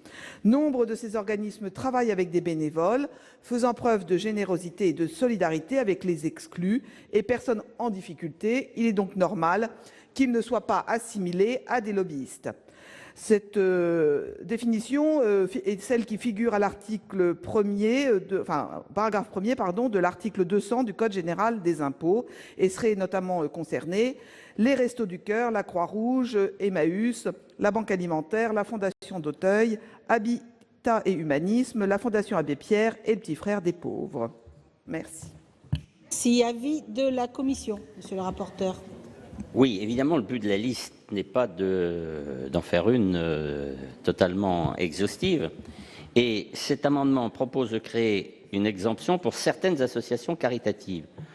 Le travail de ces associations est évidemment parfaitement respectable, mais dans l'esprit, il est parfaitement normal pour le citoyen de savoir, lorsqu'elle souhaite influencer, toujours pour des raisons honorables, mais lorsqu'elle souhaite influencer l'élaboration de la loi et du règlement. C'est la raison pour laquelle nous nous arrêtons à la liste qui a été faite sans aller après à décliner toutes les associations, GIE, que sais-je, qui certes ont de très très bonnes raisons, et les vôtres sont certainement les meilleures, de solliciter cette exemption, mais enfin, dans l'esprit, pourquoi ces excellentes raisons de faire modifier la loi ne seraient-elles pas connues du citoyen? Donc je vous demande un retrait. Alors, même avis du gouvernement. Vous le maintenez ou vous le retirez? Vous le retirez. Très bien. Alors maintenant, nous arrivons à 17 amendements qui font l'objet d'une discussion commune. Et nous commençons par le 321, Monsieur Marie. Vous avez la parole. Merci Madame la Présidente. Cet amendement vise à rétablir dans la loi les modalités et le rythme de transmission des informations communiquées à la Haute Autorité pour la transparence de la vie publique. La Commission des lois a supprimé cette précision pour la renvoyer à la délibération de la Haute Autorité. Or, si celle-ci est légitime à déterminer les modalités pratiques de présentation des activités du représentant d'intérêt, c'est à la loi de fixer la périodicité avec laquelle ce représentant d'intérêt doit satisfaire à ses obligations de transmission. Nous proposons en conséquence d'inscrire à l'article 13 que tout représentant d'intérêt communique à la Haute Autorité pour la transparence de la vie publique les informations exigées par la loi dans un délai d'1 mois à compter du début de son activité puis à un rite manuel. Merci. Le suivant, 576 rectifié, Monsieur Collin. Merci Madame la Présidente, Monsieur le Ministre, mes chers collègues. Cet amendement propose de supprimer un certain nombre d'alinéas, l'alinéa 35 à 41 et 50 à 62. Ces alinéas prévoient que la Haute Autorité pour la transparence de la vie publique ait pour mission de collecter et vérifier de nombreuses données détaillant l'activité de chaque représentant d'intérêt et de contrôler que ces règles soient respectées selon des modalités d'application fixées par un décret en Conseil d'État. Il ressort de ces dispositions qu'un pouvoir d'appréciation considérable sera accordé à la Haute Autorité pour la transparence de la vie publique, alors que la mise en œuvre de telles règles aurait justement mérité un débat parlementaire. Et c'est pourquoi il est proposé de supprimer ces alinéas. Voilà le sens de cet amendement. Je vous remercie. Merci. Le 322 et peut-être le 323, Monsieur Marie. Merci Madame la Présidente. Cet amendement vise à compléter la liste des informations qui doivent être communiquées par le représentant d'intérêt à la Haute Autorité de la transparence de la vie publique. Il nous semble en effet nécessaire que ces représentants signalent l'origine des fonds qui soutiennent leur activité ou la structure pour laquelle ils œuvrent. Préciser ces informations financières aide entre autres à distinguer les personnes morales ou physiques qui œuvrent pour l'intérêt général de celles qui représentent un intérêt particulier.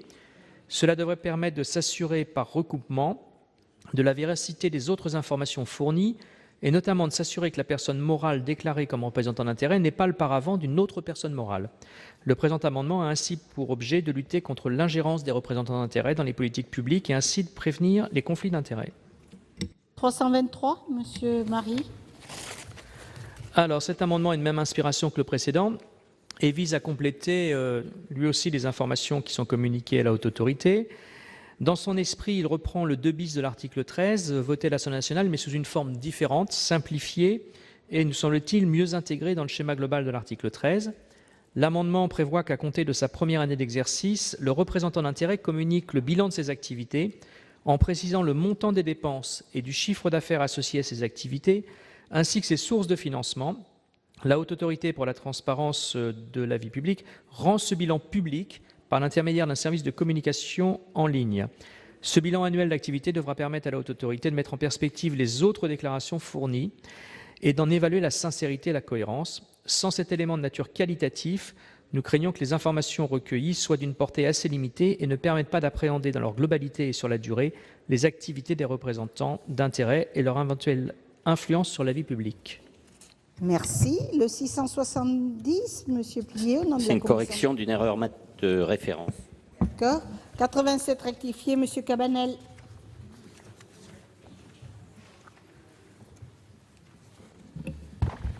Oui, Madame la Présidente, le présent amendement précise que l'ensemble des lobbyistes sont obligés d'établir un rapport détaillé des dépenses engagées dans leur travail d'influence. Le présent amendement a ainsi pour objet de lutter contre l'ingérence des représentants d'intérêt dans les politiques publiques et de prévenir les conflits d'intérêts.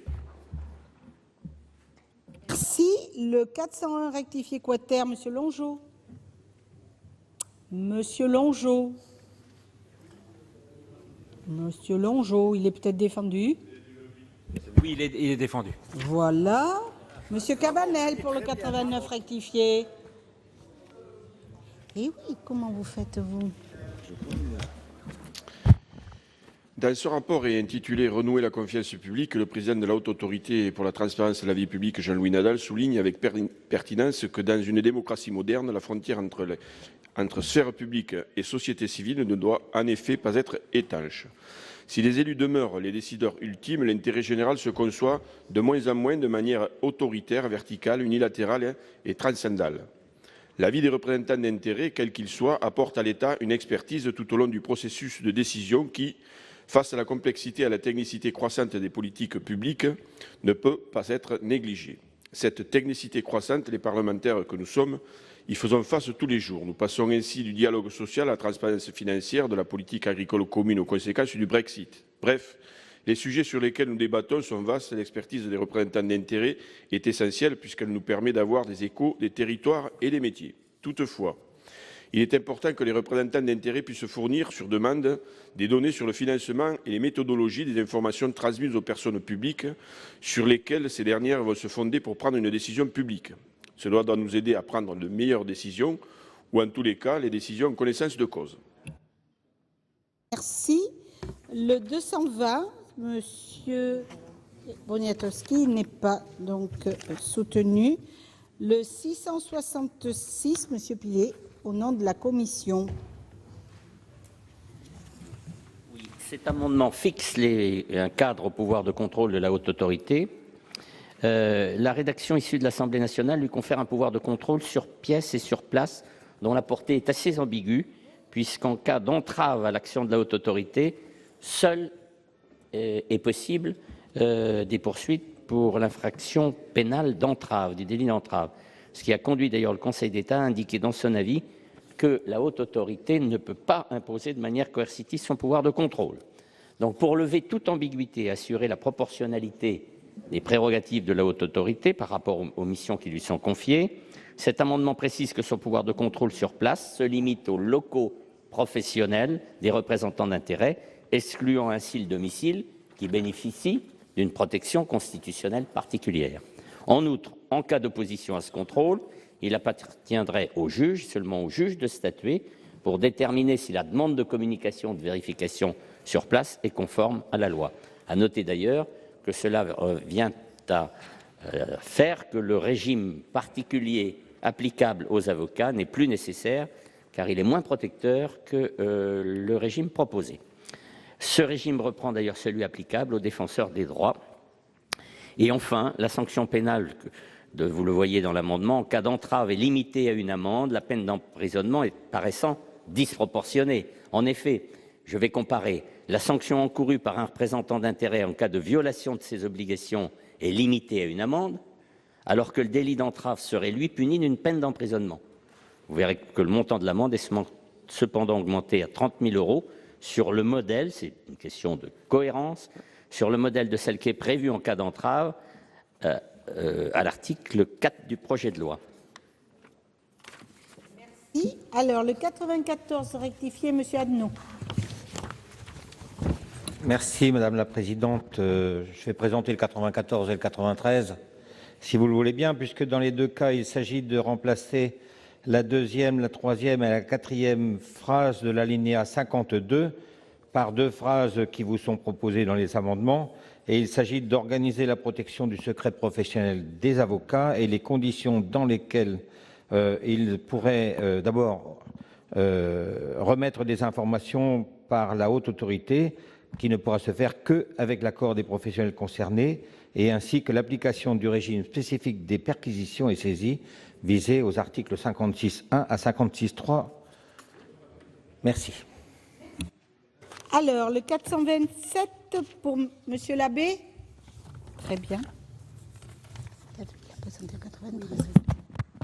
Oui, Madame la Présidente, Monsieur le Ministre, chers collègues.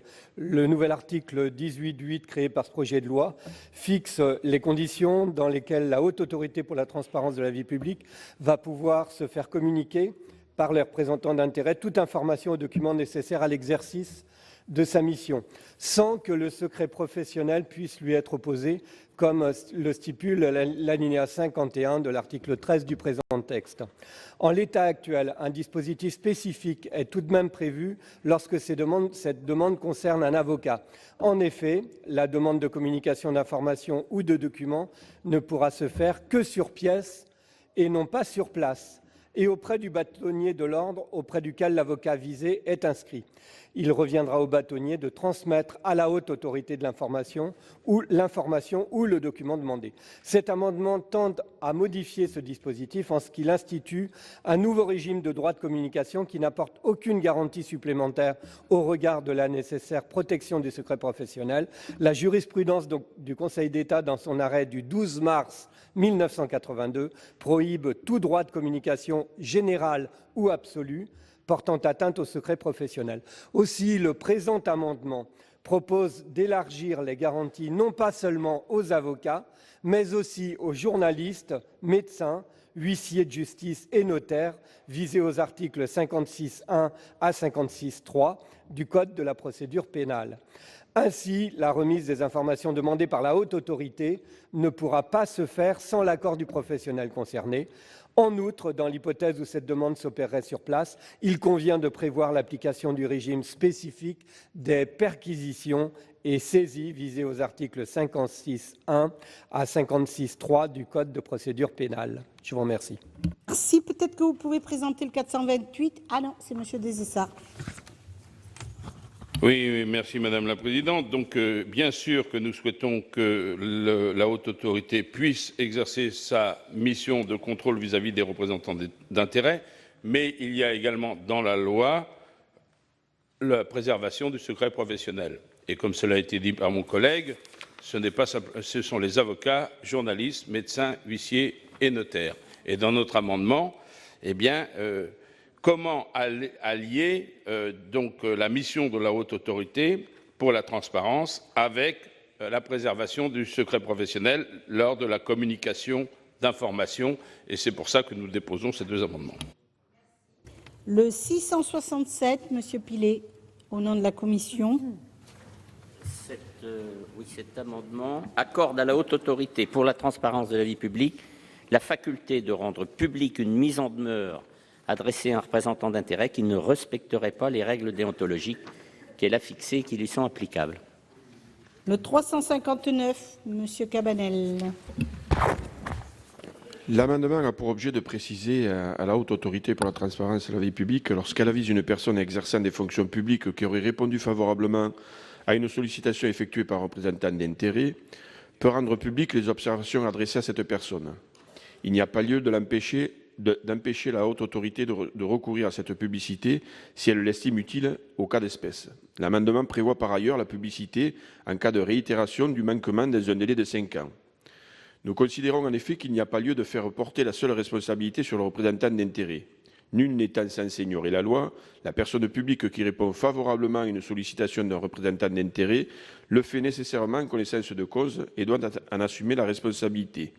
Il doit dès lors exister une symétrie entre les obligations et sanctions pesant sur les représentants d'intérêt et les responsables publics en termes de respect des règles déontologiques, dans la mesure où l'effectivité de ces règles de bonne conduite repose sur l'adhésion de l'ensemble des acteurs concernés. Là encore, cette publicité doit renforcer la confiance des citoyens en leur institution en améliorant la transparence du processus d'élaboration de la décision publique. 58.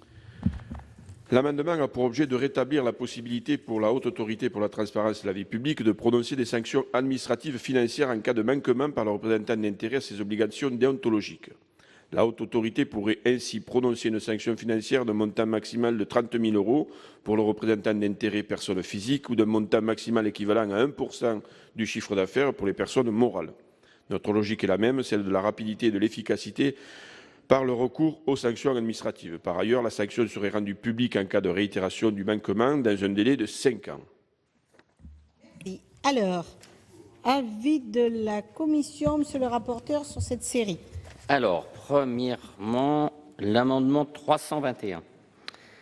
Cet amendement est contraire à la position de la Commission qui a souhaité instaurer un élément de souplesse en confiant à la Haute Autorité le soin, par elle-même, de définir les modalités et le rythme de transmission des informations à laquelle sont retenus les représentants d'intérêt entrant en communication avec les autorités gouvernementales et administratives. On a fixé le cadre, on laisse à la Haute Autorité le soin de fixer, encore une fois, pour des groupements d'intérêts qui n'intéressent pas, qui ne sont pas concernés par les assemblées, le soin de fixer les modalités et le rythme de transmission des informations.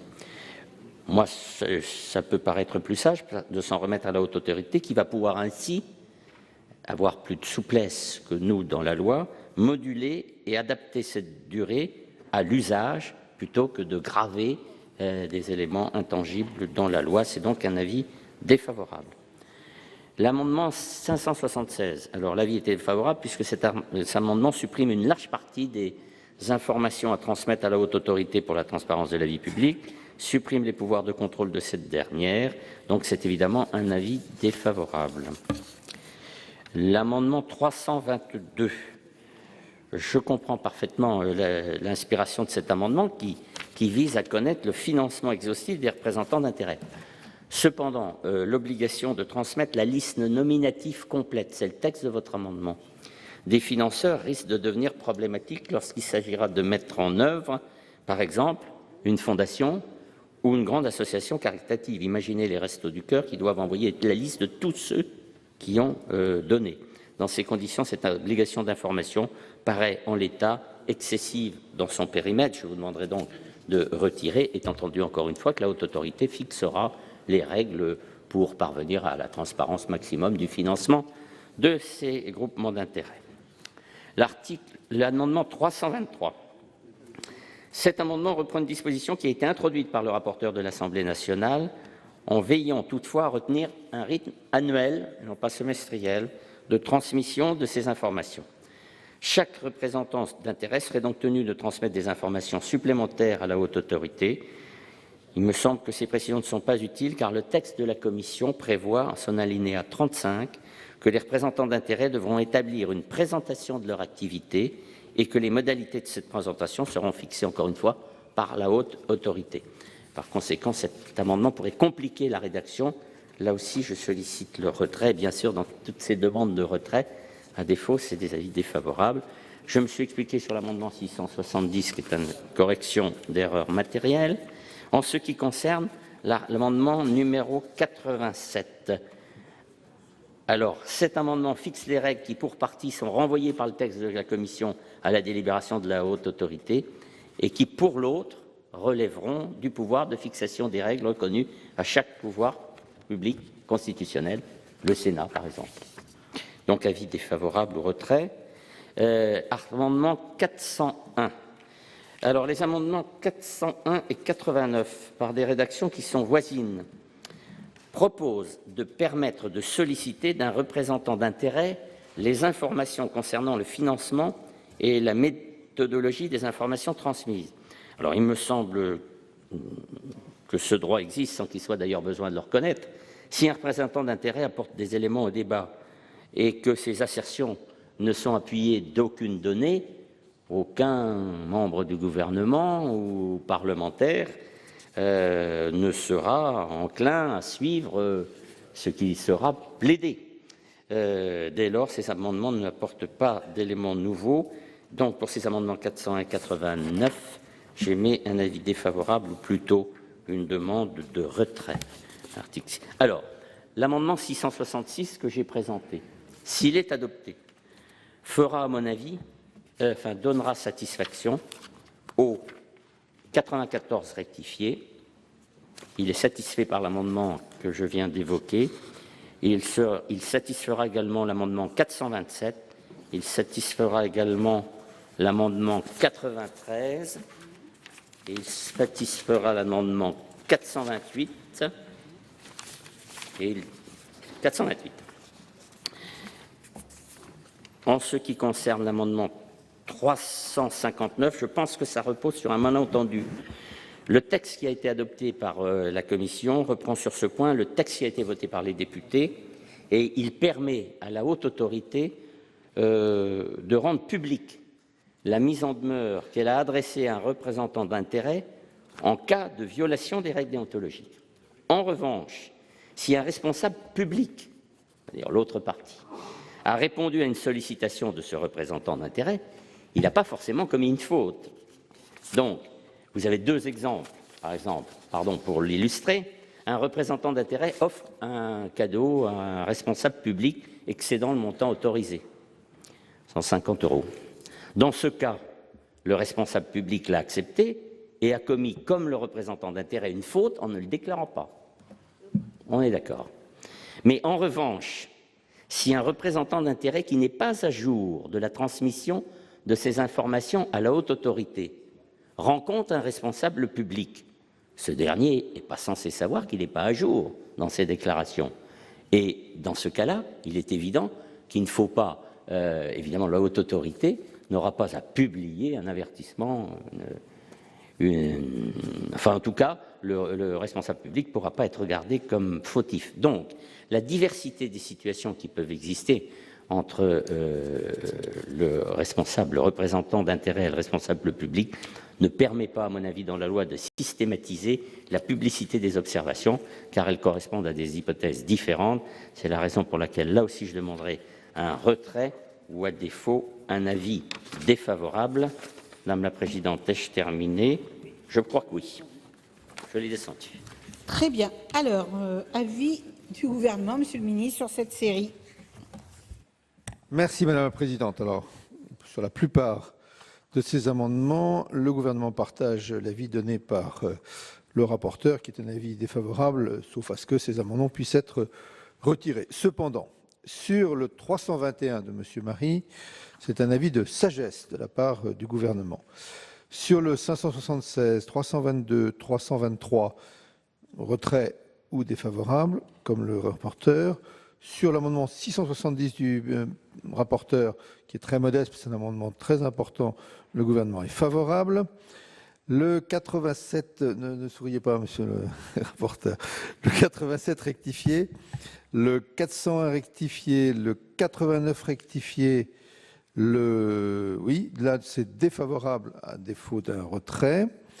S'agissant du 666 de monsieur Pierre, je le trouve un peu trop restrictif et donc je donne à ce stade un avis défavorable qui emporte d'ailleurs la même conviction sur les amendements 94, 427, 93 rectifiés, 428.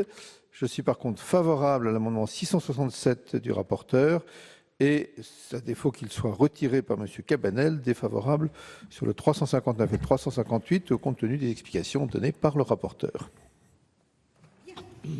Alors, nous allons reprendre. Le 321, l'avis de la commission est défavorable, du gouvernement, sagesse. Je le mets aux voix. Qui est pour?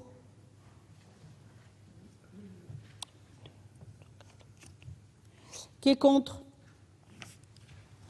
Qui s'abstient? Il n'est pas adopté. Sur le 322, enfin, je l'ai peut-être même mis dans l'ordre. Ah non, 576, voilà. Avis de la commission défavorable, gouvernement défavorable. Qui est pour? Qui est contre? Qui s'abstient? Il n'est pas adopté. Le 322, là aussi, deux avis défavorables. Qui est pour? Qui est contre? Qui s'abstient? Il n'est pas adopté. Alors, on est au 323. Voilà. Défavorable ou retrait, il est maintenu? Oui. Alors, je le mets aux voix. Qui est pour? Qui est contre? Qui s'abstient? Il n'est pas adopté. Le 670, alors favorable. Qui est pour? Qui est contre? Qui s'abstient? Il est adopté. Le 87 rectifié, nous avons deux avis défavorables. Qui est pour? Qui est contre? Qui s'abstient? Il n'est pas adopté. Le 401 rectifié, deux avis défavorables. Qui est pour? Qui est contre? Qui s'abstient? Il n'est pas adopté. Le 89 rectifié, même vote. Le 666. Alors là, on a un avis défavorable du gouvernement. Qui est pour?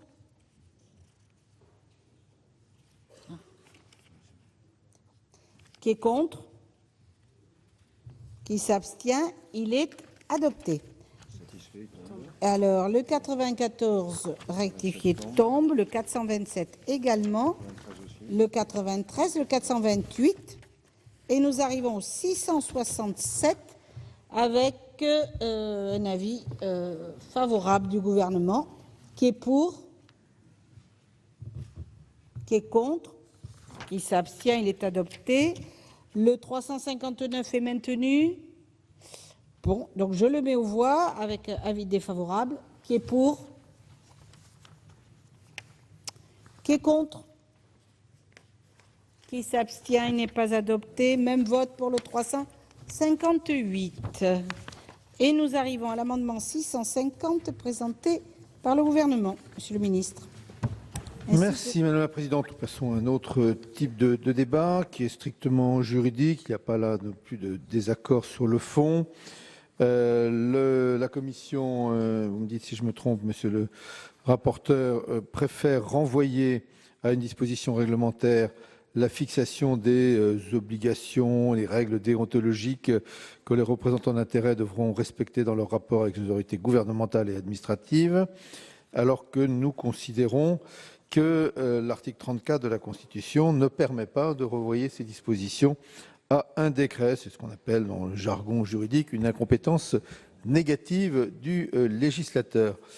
Je vous rappelle une décision du Conseil d'État du 18 juillet 2008 qui dit, je cite, « Lorsque la définition des obligations auxquelles est soumis l'exercice d'une activité, c'est bien le cas, relève du législateur en application de l'article 34 de la Constitution, il n'appartient qu'à la loi de fixer les sanctions administratives dont la méconnaissance de ces obligations peut être assortie et en particulier déterminer tant les sanctions encourues que les éléments constitutifs des infractions que ces sanctions ont pour objet de réprimer. » C'est donc pour rendre ce texte irréprochable du point de vue constitutionnel que je vous propose cet amendement. Alors, avis de la Commission, Monsieur le rapporteur. Oui, la Commission a souhaité confier à la Haute Autorité pour la transparence de la vie publique la détermination des règles déontologiques qui sont applicables aux représentants d'intérêts dans leurs relations avec les autorités gouvernementales et administratives. Pour les assemblées, ces règles seraient fixées par les bureaux. Ce choix est évidemment un gage de souplesse car l'expérience des assemblées l'a prouvé, ces règles doivent être régulièrement adaptées. Or, si je prends l'amendement du gouvernement, je constate que la loi viendrait réglementer l'usage des logos et des en-têtes, ce qui me semble assez éloigné de sa vocation première. Par cet amendement, c'est le point le plus important, le gouvernement soulève le risque de l'incompétence négative en indiquant que la violation de ces règles pourra entraîner des sanctions et que ces sanctions, a fortiori pénales, doivent reposer sur la violation de règles définies par la loi. Alors, je me suis interrogé sur ce point et j'ai évidemment interrogé des personnes plus spécialistes que moi, mais l'analyse de la jurisprudence constitutionnelle m'a conduit à écarter ce risque en prenant l'exemple des décisions rendues par la Cour de cassation en novembre 2011 sur plusieurs délits relatifs à la probité. Le Conseil constitutionnel déduit du principe de l'égalité des délits et des peines les principes de précision et de prévisibilité de la loi pénale dont elle permet de déterminer le champ d'application pour le citoyen. Je prendrai l'exemple du délit de favoritisme qui est prévu à l'article 413-14 du Code pénal qui sanctionne le fait de procurer ou de tenter de procurer un avantage en violant, je cite, les dispositions législatives et réglementaires ayant pour objet de garantir la liberté d'accès et l'égalité des candidats dans les marchés publics et les délégations de services publics. Cette infraction sanctionne la violation de règles qui ne sont pas directement prévues par la loi. Une QPC a été soulevée sur le même grief contre cette infraction et la Cour de cassation l'a pourtant jugée conforme à la Constitution car elle réprime, dit la Cour de cassation, en termes suffisamment clairs et précis pour exclure l'arbitraire. Dans le cas présent, le périmètre des règles que la Haute Autorité devra fixer est limitativement énuméré dans la loi du 11 octobre 2014. Ces catégories de règles sont précises et la sanction pénale ne pourrait s'appliquer qu'à une catégorie identifiée de personnes, c'est les représentants d'intérêts. Par conséquent, le risque constitutionnel qui existe toujours me paraît néanmoins minime. C'est la raison pour laquelle j'ai le regret de donner un avis défavorable à l'amendement 650 du gouvernement. Très bien. Alors, je vais mettre aux voix cet amendement qui a reçu du gouvernement, qui a reçu un avis défavorable de la commission. Qui est pour? Qui est contre? Qui s'abstient? Il n'est pas adopté. Le suivant, le 649, toujours le gouvernement, Monsieur le ministre. Oui, Madame la Présidente, je serai bref parce que c'est un débat qui a déjà parcouru nos rangs. Est-ce qu'il faut donner la possibilité de prononcer une sanction administrative? C'est vrai en l'occurrence pour la Haute Autorité aujourd'hui, c'était vrai s'agissant de l'agence hier. Nous pensons nécessaire, pour des raisons d'efficacité, de rapidité, que ces autorités administratives puissent disposer de cette capacité de sanction administrative, alors que vous-même, vous souhaitez confier l'ensemble de ces pouvoirs directement et exclusivement à l'autorité judiciaire dans le cadre de poursuites pénales. Donc le gouvernement est logique avec lui-même et maintient cette volonté d'être efficace dans le respect des grands principes qui régissent à la fois la défense, la transparence, le contradictoire, qui sont nécessaires à la régularité de ces procédures. Monsieur le rapporteur, pour l'avis de la Commission. Le ministre a été bref. Effectivement, c'est un débat qu'on a déjà eu. On connaît les positions de chacun. La Commission veut rester fidèle à la sienne. Alors, je vous rappelle que la Haute Autorité ne dispose actuellement d'aucun pouvoir de sanction. Et en cas de manquement aux obligations déclaratives, déclaration d'intérêt, le cas des échéants d'activité, ainsi que de déclaration de situation patrimoniale, la Haute Autorité ne peut que saisir le parquet pour engager des poursuites pénales sur le fondement d'infractions pénales. La Commission n'a pas souhaité remettre en cause cet équilibre trouvé lors de la création de l'autorité, donc on ne va pas aller jusqu'à lui donner des sanctions qu'elle n'a jamais eues pour ses missions actuelles. En résumé, le pouvoir de la Haute Autorité s'arrêtera jusqu'au prononcé de la mise en demeure qu'elle pourrait, avec l'amendement proposé par la Commission, rendre public. Au-delà, la répression, c'est l'autorité judiciaire. Donc, c'est un avis défavorable à l'amendement du gouvernement. Très bien. Je vais mettre aux voix cette... oui, Monsieur Mézard.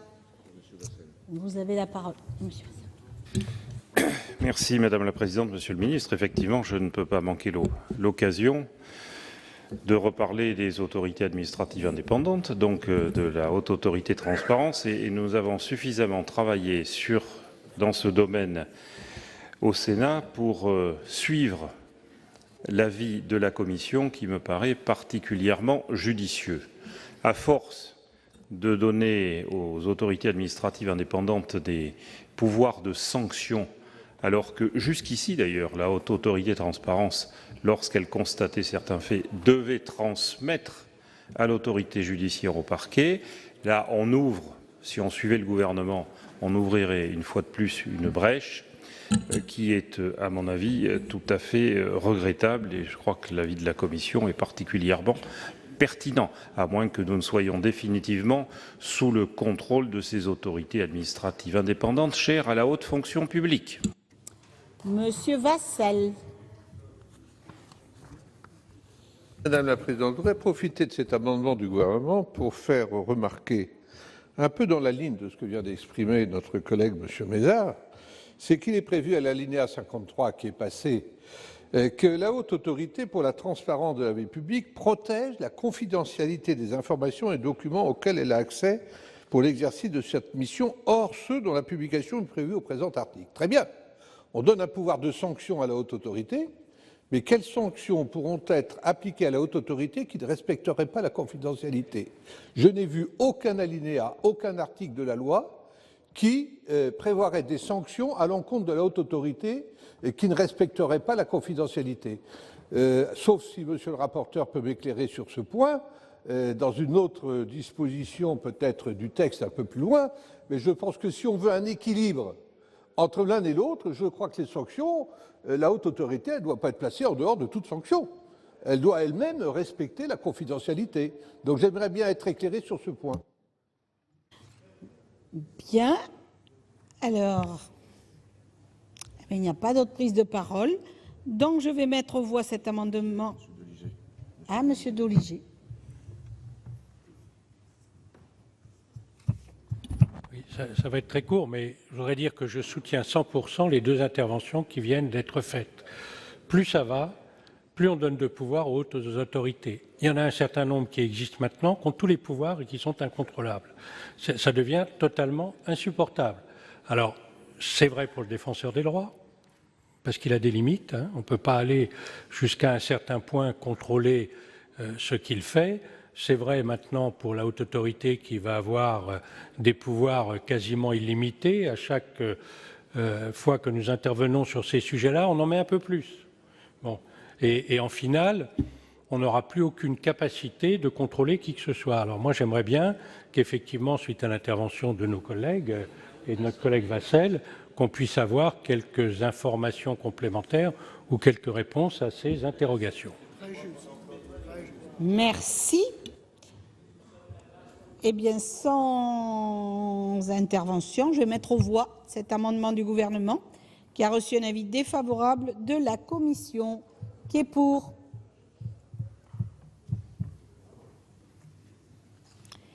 Qui est contre? Qui s'abstient? Il n'est pas adopté. Le 668, Monsieur Pilet. La date d'entrée en vigueur des règles applicables aux autorités gouvernementales et administratives. On fixe une date du butoir au 1er janvier 2017. Merci. Avis du gouvernement. Favorable.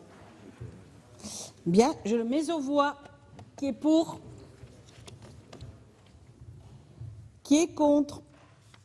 Qui s'abstient? Il est adopté. Je mets aux voix l'article 13. Qui est pour? Qui est contre?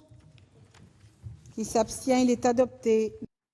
Voilà pour les débats des sénateurs, notamment autour de l'article 13 qui porte sur les relations entre les lobbies et les pouvoirs publics. Les sénateurs ont débattu depuis lundi des points de la loi Sapin 2 qui portent sur la lutte contre la corruption et sur la transparence. Notez qu'aujourd'hui, ils vont aborder le pan consacré à la modernisation de la vie économique avec le ministre Emmanuel Macron. Vous pouvez toujours voir et revoir toutes les séances sur notre site publicsénat.fr. Prochain rendez-vous de l'actualité parlementaire cet après-midi à 16h30 avec Delphine Girard et Sénat 360. Très bonne journée sur les chaînes parlementaires.